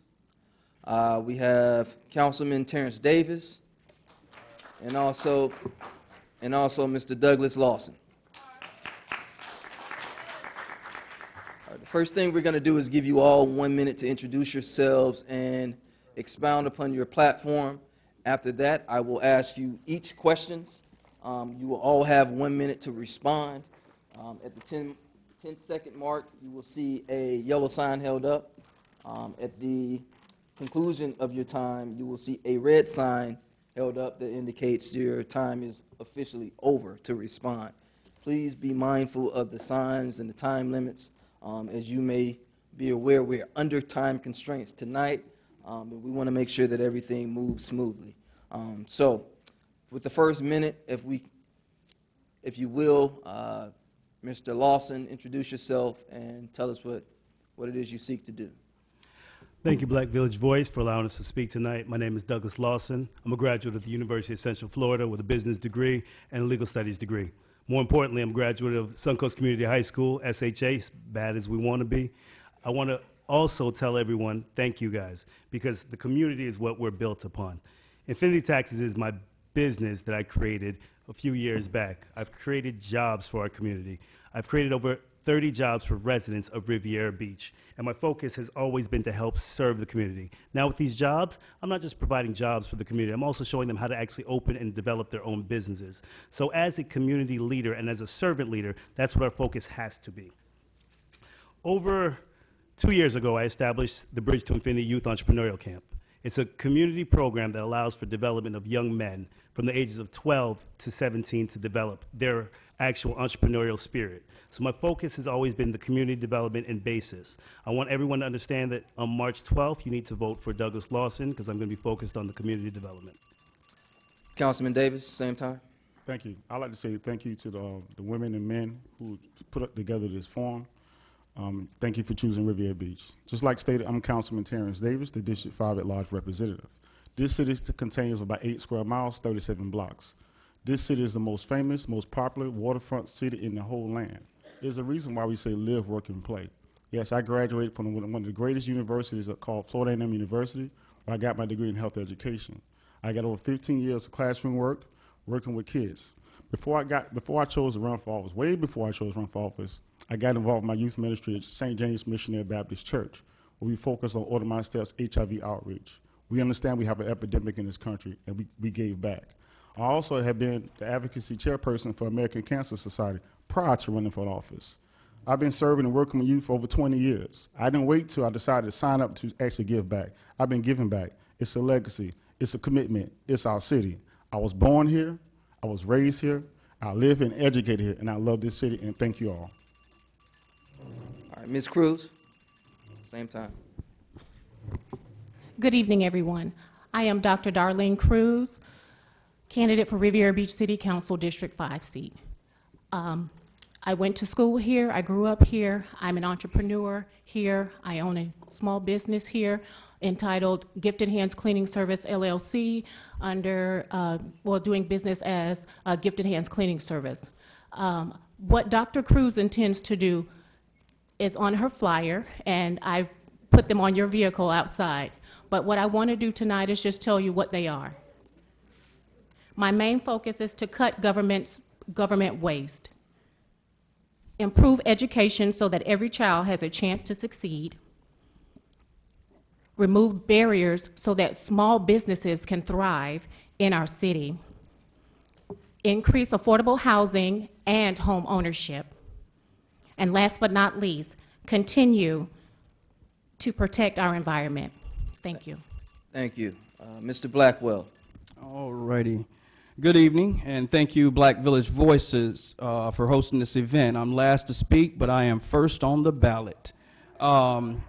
My name is Corey Blackwell, and I'm running for City Council because I want you to vote for me because I want to continue doing what I have been doing for the last 25 plus years. That's serving you, the community. I'm a retired Palm Beach County Sheriff's Deputy. I currently work at John F. Kennedy Middle School as a school resource officer. So I have continued and continuously served.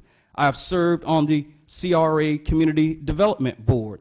I've served with Ms. Shepard, Mr. Malachi Knowles, timeless and endless hours to help bring that marina to fruition. I've served on your Planning and Zoning Board. I was appointed by members of this current City Council. So ladies and gentlemen, I have served, I'm still here willing to serve, and I'm looking for your vote on March 12th. Thank you. All right, Mr. Blackwell, since you were last to go and first on the ballot, we're going to ask you the first question. Bring it, bring it. In terms of economic development in the city, what are the greatest opportunities and challenges over the next 2 years? How would you capitalize on these opportunities and overcome these challenges? Well, first and foremost, when it comes to economic development, I'm going to rely on my background. we can't have economic development with the city in the state of it is as far as security. We cannot draw serious investors into our city with crime rate this high. So we have to first address our crime rate. I think our Broadway corridor is a prime location for economic development. I think Blue Heron Boulevard is the gateway to our city. That's a prime location for economic development. But once again, we must focus on the task at hand, and that's first of all reducing the crime rate. Just as a follow-up question, and I'll give you 30 seconds to respond, how do you propose we address and reduce our crime rate? As many of the candidates have stated before, I think first and foremost we need to hire a city manager who in turn will hire a police chief. I don't know Chief Madden, but I don't think our police department is running at optimal expertise level right now. I think they go out and they do a great job. These ladies and gentlemen put their lives on the line, but they lack leadership. Thank you. Dr. Cruz, same question. Can you repeat the question? Sure. In terms of economic development in the city, what are the greatest opportunities and challenges over the next 2 years, and how would you capitalize on these opportunities and overcome these challenges? One of the greatest challenges that I see for Riviera Beach is growth. We have the dollars, we have the power, the knowledge power to move our city forward in the right way. But the downside to that would be the incompetence, the temporary positions that are being held. There's no accountability in those positions. We want a city that's just what they say that it is. We want a place where we can live, work, and play. But how can we live, work, and play in a city where positions are lacking quality, lacking skills, lacking productivity? And many of those positions have been held for a number of years, but they have not produced anything for the residents. They haven't shown the residents anything that is worth holding to. Thank you. Thank you. You've addressed the challenges, but will you please address the opportunities? I'll give you 30 seconds to respond. The opportunities is that Riviera Beach is wealthy and rich when it comes to development. There are plans in place for a $200 million project, which I am in support of. That is something that I see being very successful for the Riviera Beach area. We just need all hands on deck, and we need everybody to get on board and be on one accord. We need the residents to get involved, come out to city meetings and give their take and their findings on governmental matters so that we can all be accountable and know what's going on in our city. Thank you. Councilman Davis, Thank you, same sir. question. You state the first question again, please, sir. Sure. In terms of economic development in the city, what are the greatest opportunities and challenges over the next 2 years? How would you capitalize on each opportunity and overcome each challenge? I'll do the challenges first. Sure. Very simple. The only challenges that we really have is two things. One is making sure that we find a way to spread love in our community and sticking together. No matter, we have to find a way to stick together from within. We can't allow the media to tell our story. We must tell our own story. We must be prideful of Riviera Beach no matter what happens. But here's one of the decisions that we made with our experience. On the corner of Broadway and Blue Heron, we had a building that our previous CRA director wanted to bring 7-Eleven to. We said, no, I didn't want that.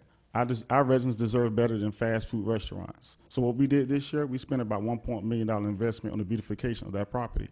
And what that property allows us to do is, it allows us to have incubator space for people in this room to have small incubator businesses to grow within our community so we can reinvest. Yes, we have invested almost $200 million at the marina development right now. When I got elected back in 2013, the marina wet slips were in the hole. But because we did the right thing and raised $26 million, this year we made $2.5 million. Thank you, Councilman Davis. Mr. Lawson, same question. Thank you. Our instability in leadership is our major issue. We need to bring in a city manager immediately. That needs to be focused on within the first 60 days of actual new council coming in. That city council, that city manager needs to go ahead and bring in department heads to run and operate the rest of our departments. We have multiple department heads that are interim, and that's causing for a lack of development. So those are some of the challenges that we've had with a council that hasn't done the ability to bring in proper leadership. Our opportunities that we have would be the redevelopment of the marina and the Broadway corridor. The Marina Phase 2 project needs to get up and running, and we can get started on that immediately, but we have to have the right staff in place to actually get that moving. The Broadway corridor has the ability and opportunity to bring in major restaurants and actually major development. So the revitalization of the Broadway corridor will bring economic development and growth to our community. We need to focus on allowing a economic development coordinator to come in and oversee this project, because if we do not have that in place, the staffing is not going to allow for the development of our community. All right, next question. I want to know, what is your position on medical marijuana, and what would you do to support bringing dispensaries to the city of Riviera Beach, and what steps would you take to bring them? We'll start with Mr. Lawson. Growing up, I grew up with a young man by the name of Eric Range. He went to the University of Central Florida. He pledged Phi Beta Sigma fraternity with me. He's one of the directors of Minorities for Medical Marijuana, and he's spoken intelligent about the process and educated me on the growth of how it empowers a community, how it develops a community, and how it engages the financial development of a community. I've seen what it's done for the municipalities in Las Vegas and Colorado, and how it's revitalized some of the communities there, where it can do the same for right here in Riviera Beach. My focus is to allow for the proper change that be to oversee this project, to oversee the development of medical marijuana and bring it and implement it into our community. Because as an advocate of a former mental health and substance abuse treatment center, I've seen the abuse that our clients used on the pharmaceutical drugs that they were using, where medical marijuana would have been an amazing alternative to the pharmaceutical drugs that they were using. Councilman Davis, same question. Thank you. I'm glad you asked that question. When the American marijuana issue came up, one of the issues that we had was, the questions across Palm Beach County was, when and how, who's going to supervise? You know, we're going to have a process that's in place that hasn't yet been tested. You know, we're going to have people, just like my opponent just stated. He had a drug rehab medical institution that he talks about, but what he failed to tell you is that he had 2 drug overdoses on his watch. Reason why? He hasn't had the proper supervision in place, and he's put the city at risk. That's a major concern with mine. How can you come and run for office when you got 2 drug ODs on your property and you don't have the proper supervision? Let alone you opened up one without applying for permits, which is a tragedy. You put us at risk. Not only did you do that, Mr. Lawson, here's what you did. You forced a city document with one of your companies to get approved and put us at risk on one of your properties that got an OD. Now River Beach is at risk at another lawsuit because of Mr. Lawson forging city documents, him and his company, him and his partners. Thank you, Councilman Davis. Mr. Lawson, I'll give you 30 seconds to address the issues raised by Councilman Davis. Thank you, Councilman Davis. You've brought allegations to the table that you do not have any proof of what you're stating. What you're telling us is that I've had forged documents that are on city record that's going to cause for a lawsuit to the city, yet I haven't seen any of these documents come to my desk. These overdoses, it's unfortunate that you're using a political election to discuss what's actually happening with this disease in our community. Unfortunately, Councilman Davis, that's not going to salvage what's happening and all the abuse that you're doing to this city. So if you want to continue to talk about my... Thank you. Can I rebuttal that, please, sir? No, Mr. We're gonna move forward. Dr. Cruz, same original question. Can you repeat the question, please? Yeah, what's your position on medical marijuana and bringing dispensaries to the city? And if you are in agreement with bringing them to the city, what steps would you take to get them here?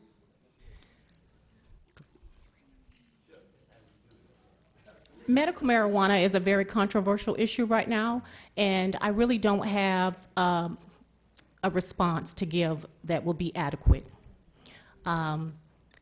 Being that I'm a woman of God, I'm an evangelist, I really am impartial when it comes to this question. Okay. Just out of curiosity, being an evangelist and a woman of God, how does that correlate with medical marijuana? Well, how I interpret that is you're putting this drug in place so that someone can end their life. To me, that's euthanization, and I'm not for that. So I'm going to bypass this question. Okay. Mr. Blackwell, same question. My answer is simply no. Riviera Beach is not ready to take on the social responsibility for dispensing or being accountable for medical marijuana at this point. No. Great. And what would it take for Riviera Beach to be in a position to dispense medical marijuana if your position is no? We have to get our business straight. We have to get our city straight. And once we get our business and our city straight, then we can look into maybe possibly delving into other businesses. But right now, we have more important businesses to tend to than medical marijuana. Okay. Next question. I'll pose this to Dr. Cruz. What are your top 3 priorities for small businesses if you are elected? Thank you. My top 3 priorities for small business, as I stated before, I'm a proud owner of Gifted Hands Cleaning Service. I started my business about 4 years ago. One of my main concerns is lowering the small business tax. I think it's ridiculously high, and it could be lowered. Secondly, I would like to hold monthly meetings for small businesses to discuss the negative outcomes on how to grow your business. And lastly, I probably would focus on how to partner with other seasoned businesses. For example, we have programs called Adopt a School, Adopt a Child. Why not adopt a small business?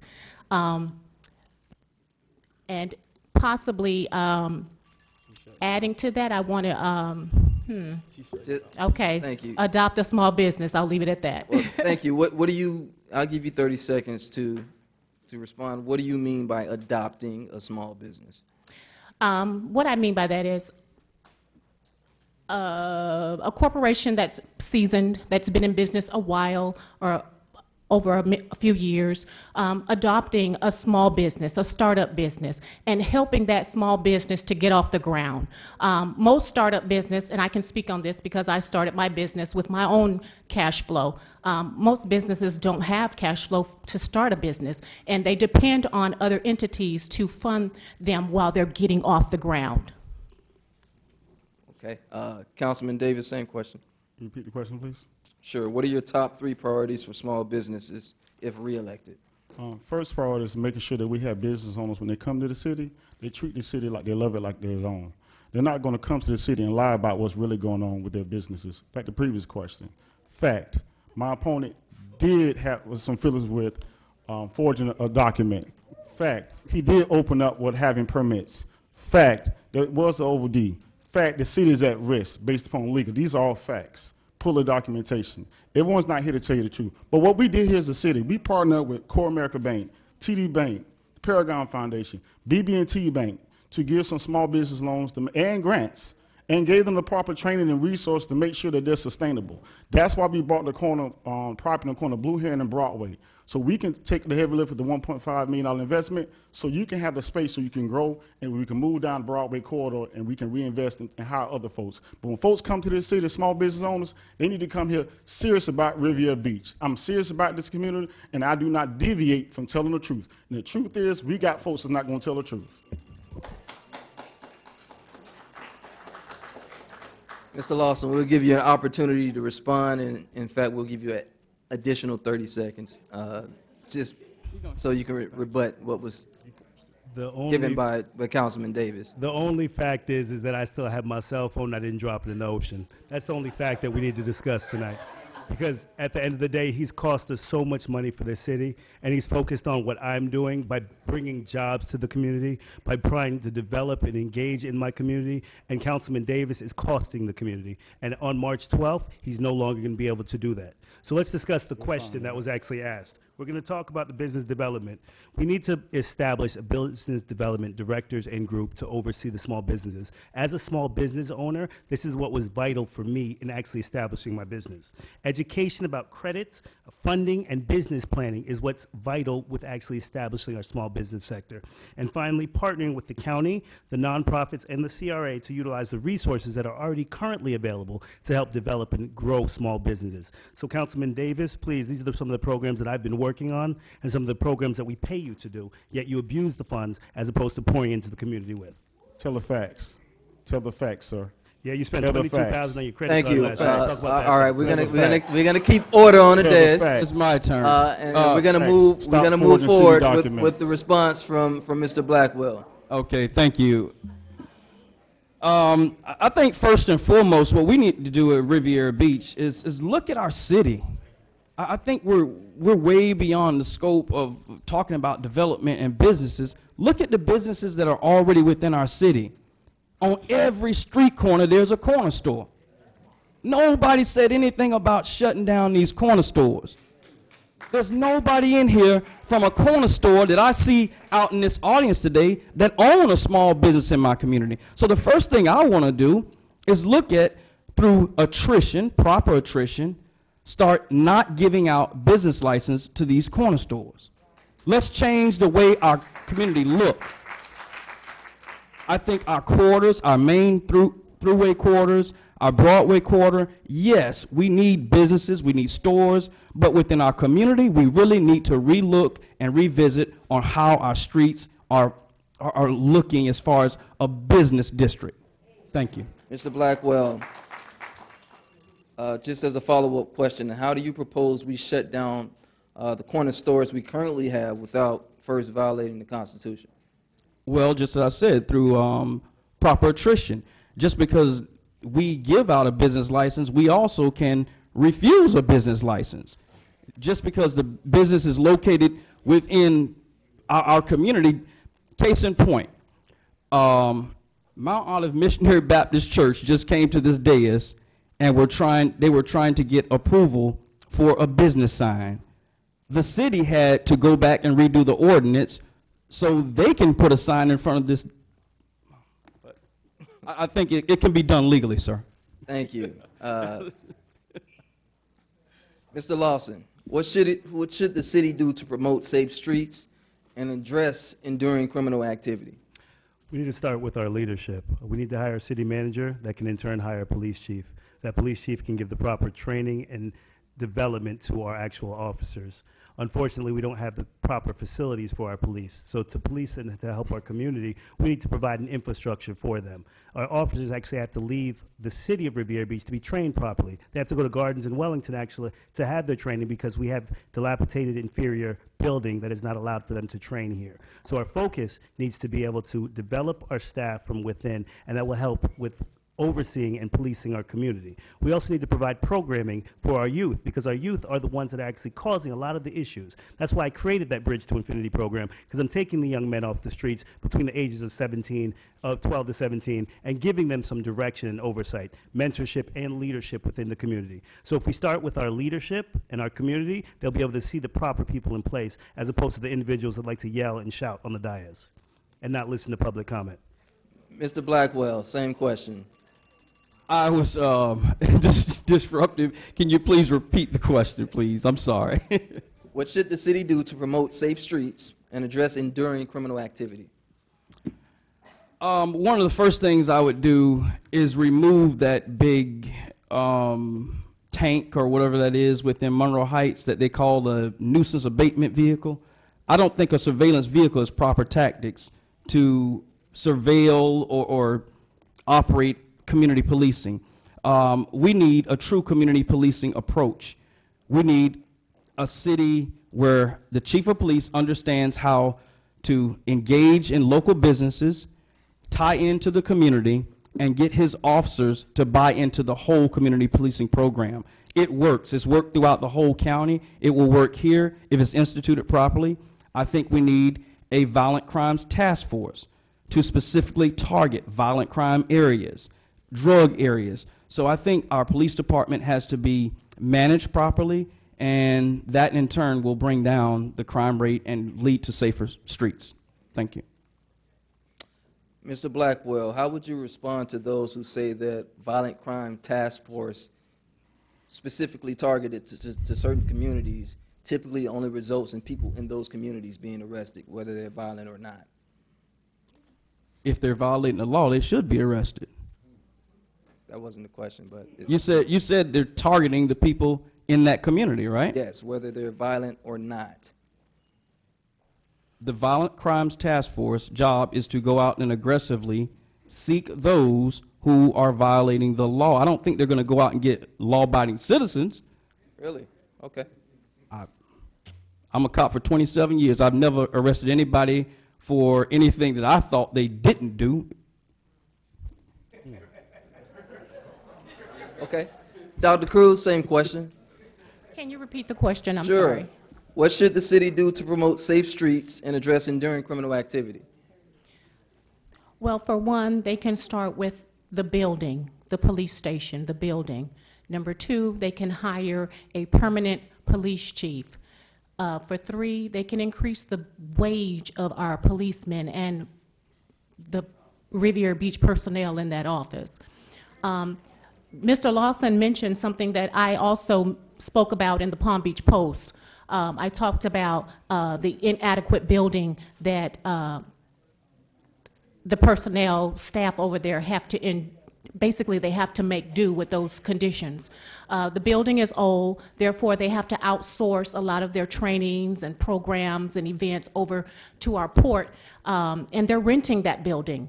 I really believe that if they had their own facility, up-to-date facility of their very own, that they could stop the renting of the port and actually do better policing in our community. Thank you. All right. Councilman Davis, same question. Ask the question, please, sir. Sure. What should the city do to promote safe streets and address enduring criminal activity? The most important thing is to make sure we have essential and workforce housing. Housing is very important to make sure that we give our employees and our local residents the opportunity to reinvest in their own communities. When you ride down the street, it's about time that we have police officers, firefighters, school teachers, and nurses working in our community. That's why SEIU endorsed me, because they understand that the work that we've been doing to make sure that we do this. I've been working with Unify for many years as we talk about getting voter rights restored. We've done this on 3 occasions. Rights to restoration. These issues are important. Making sure folks understand that they're empowered by their community. One of the things we did recently was to do the Junior Explorer program, where we have young children, young women, young men training now to be cadets as soon as they graduate from high school so they can reinvest. That's what we're doing. When we talk about across the street where Wells is, we talk about doing a public-private partnership where we're leveraging 11.5 acres right now where we can have a developer come in and build us the state-of-the-art library, build us a state-of-the-art police station, build us some essential housing, build us facilities so we can have a better collaborative effort with our employees. Thank you, Councilman Davis. I'm going to take a question from the audience. Like most cities across America, Riviera Beach has its share of homeless. The question from the audience is, how are we going to help the homeless in this city? What are we going to do to address their needs? Start with Councilman Davis. The first thing we can do is make sure that we leverage our resources with the people we have in place. We have community partnership, we have bridges, we have Jay's Ministry, we have other local nonprofits that's been doing their role. But at the same time, we have to go to these banks and say, you know what, it's time that you give back. You know, you've been giving our communities, and people have been flipping houses in our community for many years. So why don't you reinvest those investments back into our community?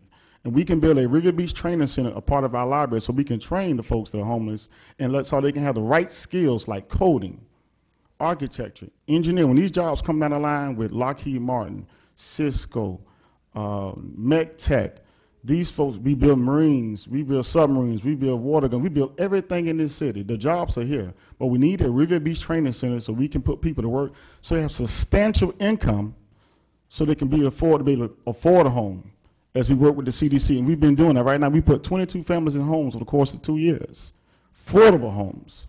And it happened with our resources here in Riviera Beach. So we've been doing that. It's just about time that we get a chance to finally tell our story of how great a job we've been doing here in this city. Thank you. Mr. Lawson? I believe that affordable housing is not going to be the solution for our homeless. It's going to actually be the employment that we provide for these individuals, the services that we provide. We can't just provide a resource for them. We can't just fix the fish. We actually have to fix the foundation. And that structure is going to be based on providing actual care and support for them, providing an actual direction for our homeless, and giving them the ability to be gainfully employed within the community. Our next step would be to focus on actual resources within the community that are currently here and within the county and within the state. We have the ability to utilize these resources, but we're considered the stepchild of Palm Beach County. We don't reach out because we do not have the staff in place to reach out to the county, to reach out to the state for the funding available for some of these programs that need to be put in place for our homeless epidemic that we have. Driving over the bridge, I see this on a regular basis. My office is on the corner of Blue Heron and Broadway, and I am supportive of the community in regards to the homeless issue, but we have to provide that service for them. Thank you, Mr. Lawson. Mr. Blackwell, same question. Like my fellow candidate stated, I think we need to tap into the local resources. We also need a grant writer. I don't think Riviera Beach has a grant writer on hand, and that is one of the things that is lacking in the city, that if we had grant money, we would be able to do a lot more with the homeless. I think we have to provide the counseling services, the needed resources to try to get these people back on their feet and understand why they became homeless in the first place. Thank you. Dr. Cruz? Can you repeat the question for me one more time? Sure. How are we going to help the homeless in the city? What steps do you plan to take to address those issues? Well, the main concern is finding out what is causing homelessness. There are many different reasons why an individual will go homeless. Is it because of a low-paying job that's not meeting their needs? Is it because of a hardship, a death in the family? I mean, there are a number of reasons why individuals are homeless. Number two is, yes, we can work with other organizations that can fund housing for our homeless individuals. Is it Cafe Joshua that does trainings and teachings and helps individuals get into transitional housing programs that eventually help them maintain their stability to move on to find adequate housing for themselves? Me personally, I don't see a lot of businesses per se that do what they do. I think if we had more resources in that area, we could stop homelessness right here in our city. Thank you. As many of you know, today began the trial of Norman Raja, a police officer who's being charged with killing Corey Jones in Palm Beach Gardens. One of the central issues in that case is whether or not Mr. Jones pointed a gun at Raja, thereby justifying the force that was used against him, ultimately ending his life. My question for you is, would you support body cameras on police officers in the city of Riviera Beach, and what steps would you take, or I should say, what would you do to ensure that those body cameras aren't cut off in the middle of confrontations? We'll start with Mr. Blackwell. Answer the first part of the question, absolutely. Yes, I believe in the support of body cameras. I have been out of the loop for a while as far as the technology and what is being used today, but I think if the camera is attached to the radio, and as long as the radio is on, the camera will be on. It's unfortunate that sometimes glitches and things do happen, but my suggestion would be is to somehow attach it to the radio or the car antenna, which probably is not going to be off, and the camera will always remain on during the time of engagement, of any interaction. Thank you. Dr. Cruz, same question. I absolutely agree with body cameras on our police men and women. I think it's an integrity issue as to how the equipment is turned on or turned off, or how they can better find effective ways to keep the camera rolling throughout the duration of the incident. That's something that I am looking into. Personally, I've worked along with Mayor Masters in regards to petition for body cameras and other things of that nature, and I think that's an integrity issue and a character issue. Okay, Councilman Davis? One of the things I'm so proud to be able to be a role of is making sure that as we work with our previous and current police chief, that we work with our state and federal lobbies to bring in over $500,000 for matching grants. And because of that, we have body cams in Riviera Beach. And prior to the body cams, one thing I take great pride in is that our Riviera Beach police officers are a lot of local young men and women who care about our community. I really believe in making sure that you give people the opportunity to have great career jobs from a very young age, that body cams is just another tool to help us show more transparency. And we've done that. We supported that. This is the first year we're doing it. We have put the policies in place to make sure that it's automated and there's nothing that they can do to turn off a body cam. That way we take out the controls of staff and put it into the controls of technology. We've been top-notch technology over Palm Beach County with our shot spotters. We solve 90% of our cases, not just in Riviera Beach, but it's across Palm Beach County. West Palm Beach Gardens come to Riviera Beach to get their training because we understand that we're the foregoers of the 21st century with technology, and Riviera Beach is the best at it. Councilman Davis, I believe I heard you say that we already have body cameras with the Yes, city sir. of Riviera Beach. Do you know if if our officers are mandated to use those body cameras? Yes, sir. They are? Yes, sir. Okay. Mr. Lawson, same Attorney question. Barber, can you repeat the please? I'm sorry? Can you repeat the question, please? Sure. Do you support body cameras for the officers and Riviera Beach police officers? And what steps would you take or implement, what would you implement to ensure that those body cameras aren't turned off during confrontation? Well, I could proudly say that I've been endorsed by the PBA Police Benevolent Association, and they chose me as a candidate to work closely with them in making sure that the community is policed properly, that the service is provided to their officers, and that we work together in unison. The city of Riviera Beach, I can say, has already incorporated body cameras into their actual staff. And 4 months after the Raja issue, Palm Beach Gardens, they went ahead and they passed that unanimously for body cameras. Yet it took Riviera Beach about 2 years after that to incorporate the body cameras.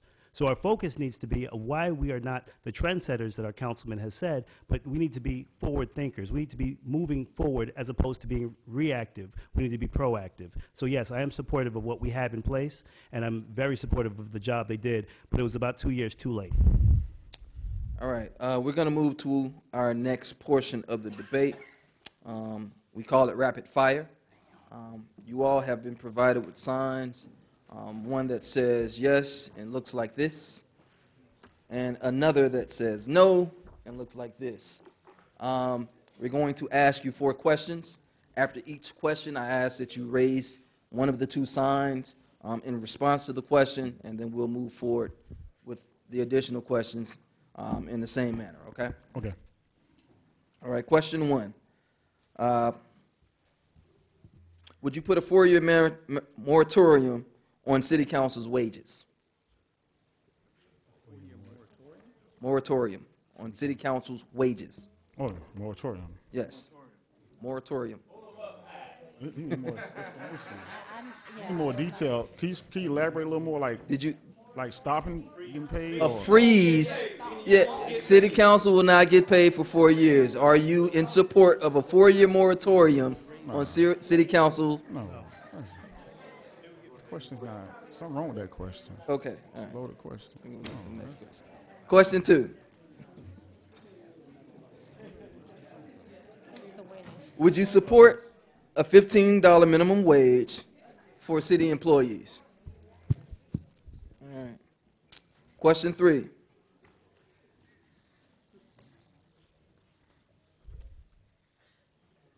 Would you support an amendment to implement a term limit for the mayor?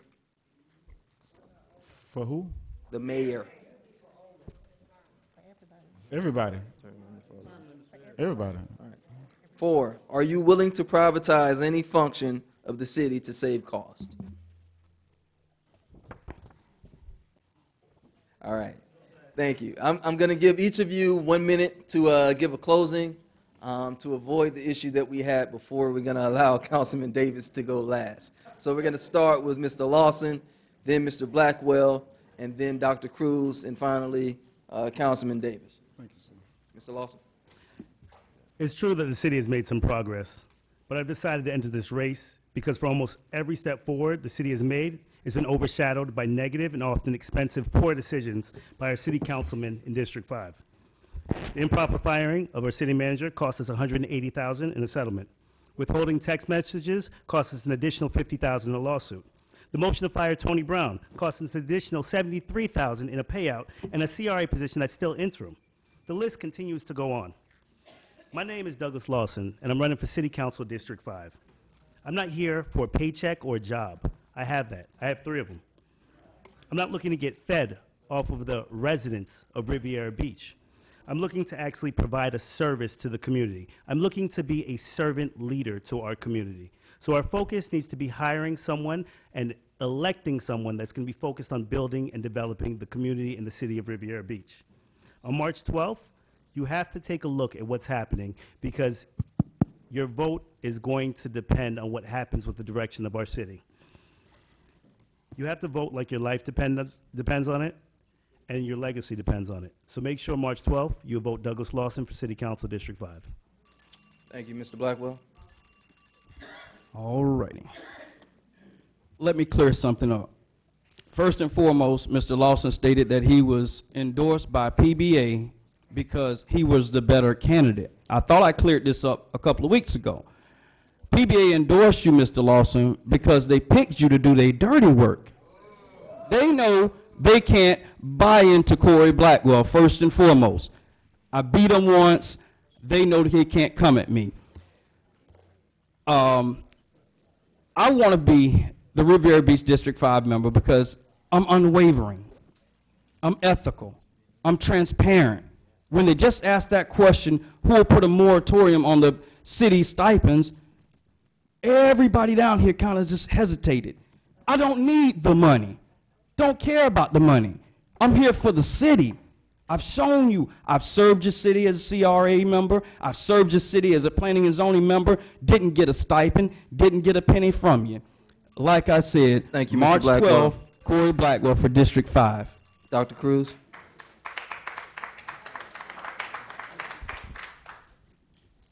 Riviera Beach residents, when you go to the polls, do not vote as usual this election season.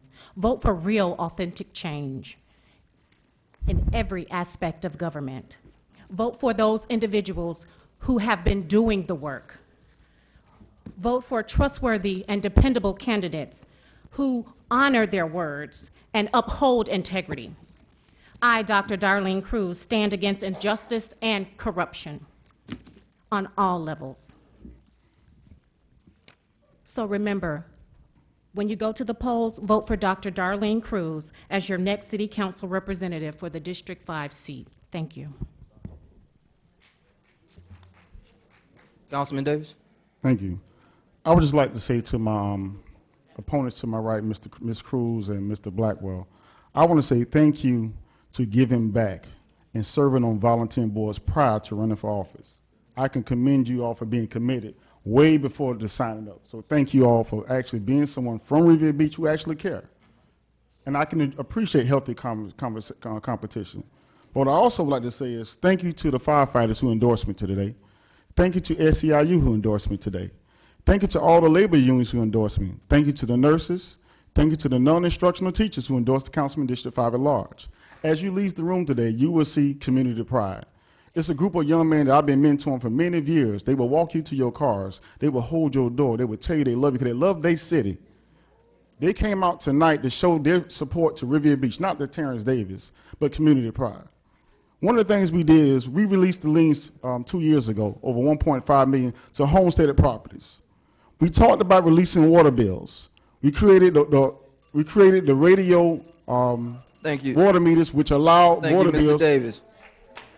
I hate to cut you off, but we're short on time and we need to address the mayor candidates. Thank you all for coming out tonight.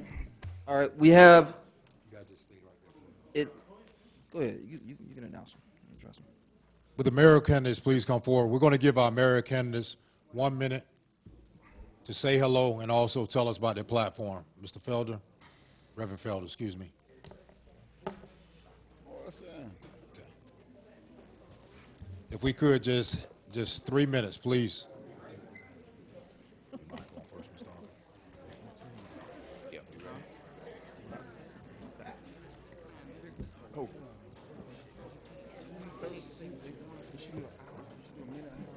Guys, can we please stay seated? We just need 3 more minutes. 3 more minutes. Thank you. You're gonna leave me quiet. That's what he did. That's how you know the question. My name is Arthur Morrison. I was born in Riviera Beach. I'm running for mayor because for the last 2 months, I've spent my time walking, literally walking the city to see up front what the problems are. I'm convinced that I have the skill set to increase the property values of all the property in Riviera Beach, and that's one of the reasons that I'm running for mayor of the city of Riviera Beach. The city doesn't look as it did when I was a child. Hi, I'm Ronnie Felder, and I'm also running for mayor of this great city of Riviera Beach. Just want to say a couple things. Everybody that supported me, I'm just overwhelmed. Every senior that told me that they are voting, my answer to them was, my job is to make you proud.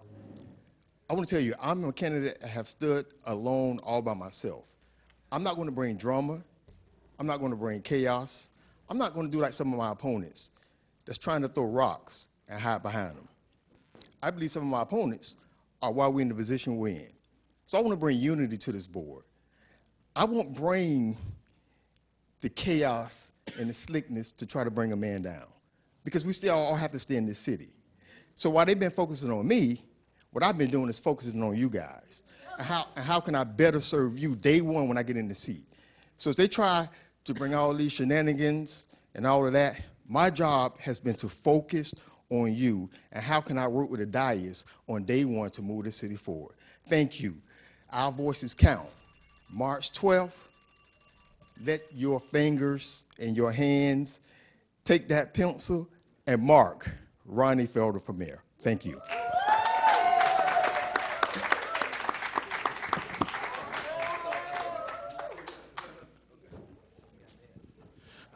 Good evening, Riviera Beach. My name is Cedric Thomas. Thank you. Thank you for responding. I appreciate that. My name is Cedric Thomas. I really don't have to introduce myself to you because I have been working in this city for what I like to say in my young 40-plus years of living, for over half my life right here in this city. Over 9 years on the city council, almost 8 years as a police officer in this community, a business owner. I appreciate the support that you've given to me. And I would like to have your support again as mayor. I really can hit the ground running. I don't have a learning curve, and I don't have a whole bunch of individuals that need to endorse me. I just need you to vote for me because you know what I've been doing. You can judge me by a report card that you can give me because I sat there for 9 years. Whether we agreed or disagreed, you know that I was honest and upfront in everything that I did. My character will speak for itself. On March 12th, I'm asking you to go out and do as you've done 5 times before. Elect me as your next mayor of Riviera Beach. Thank you.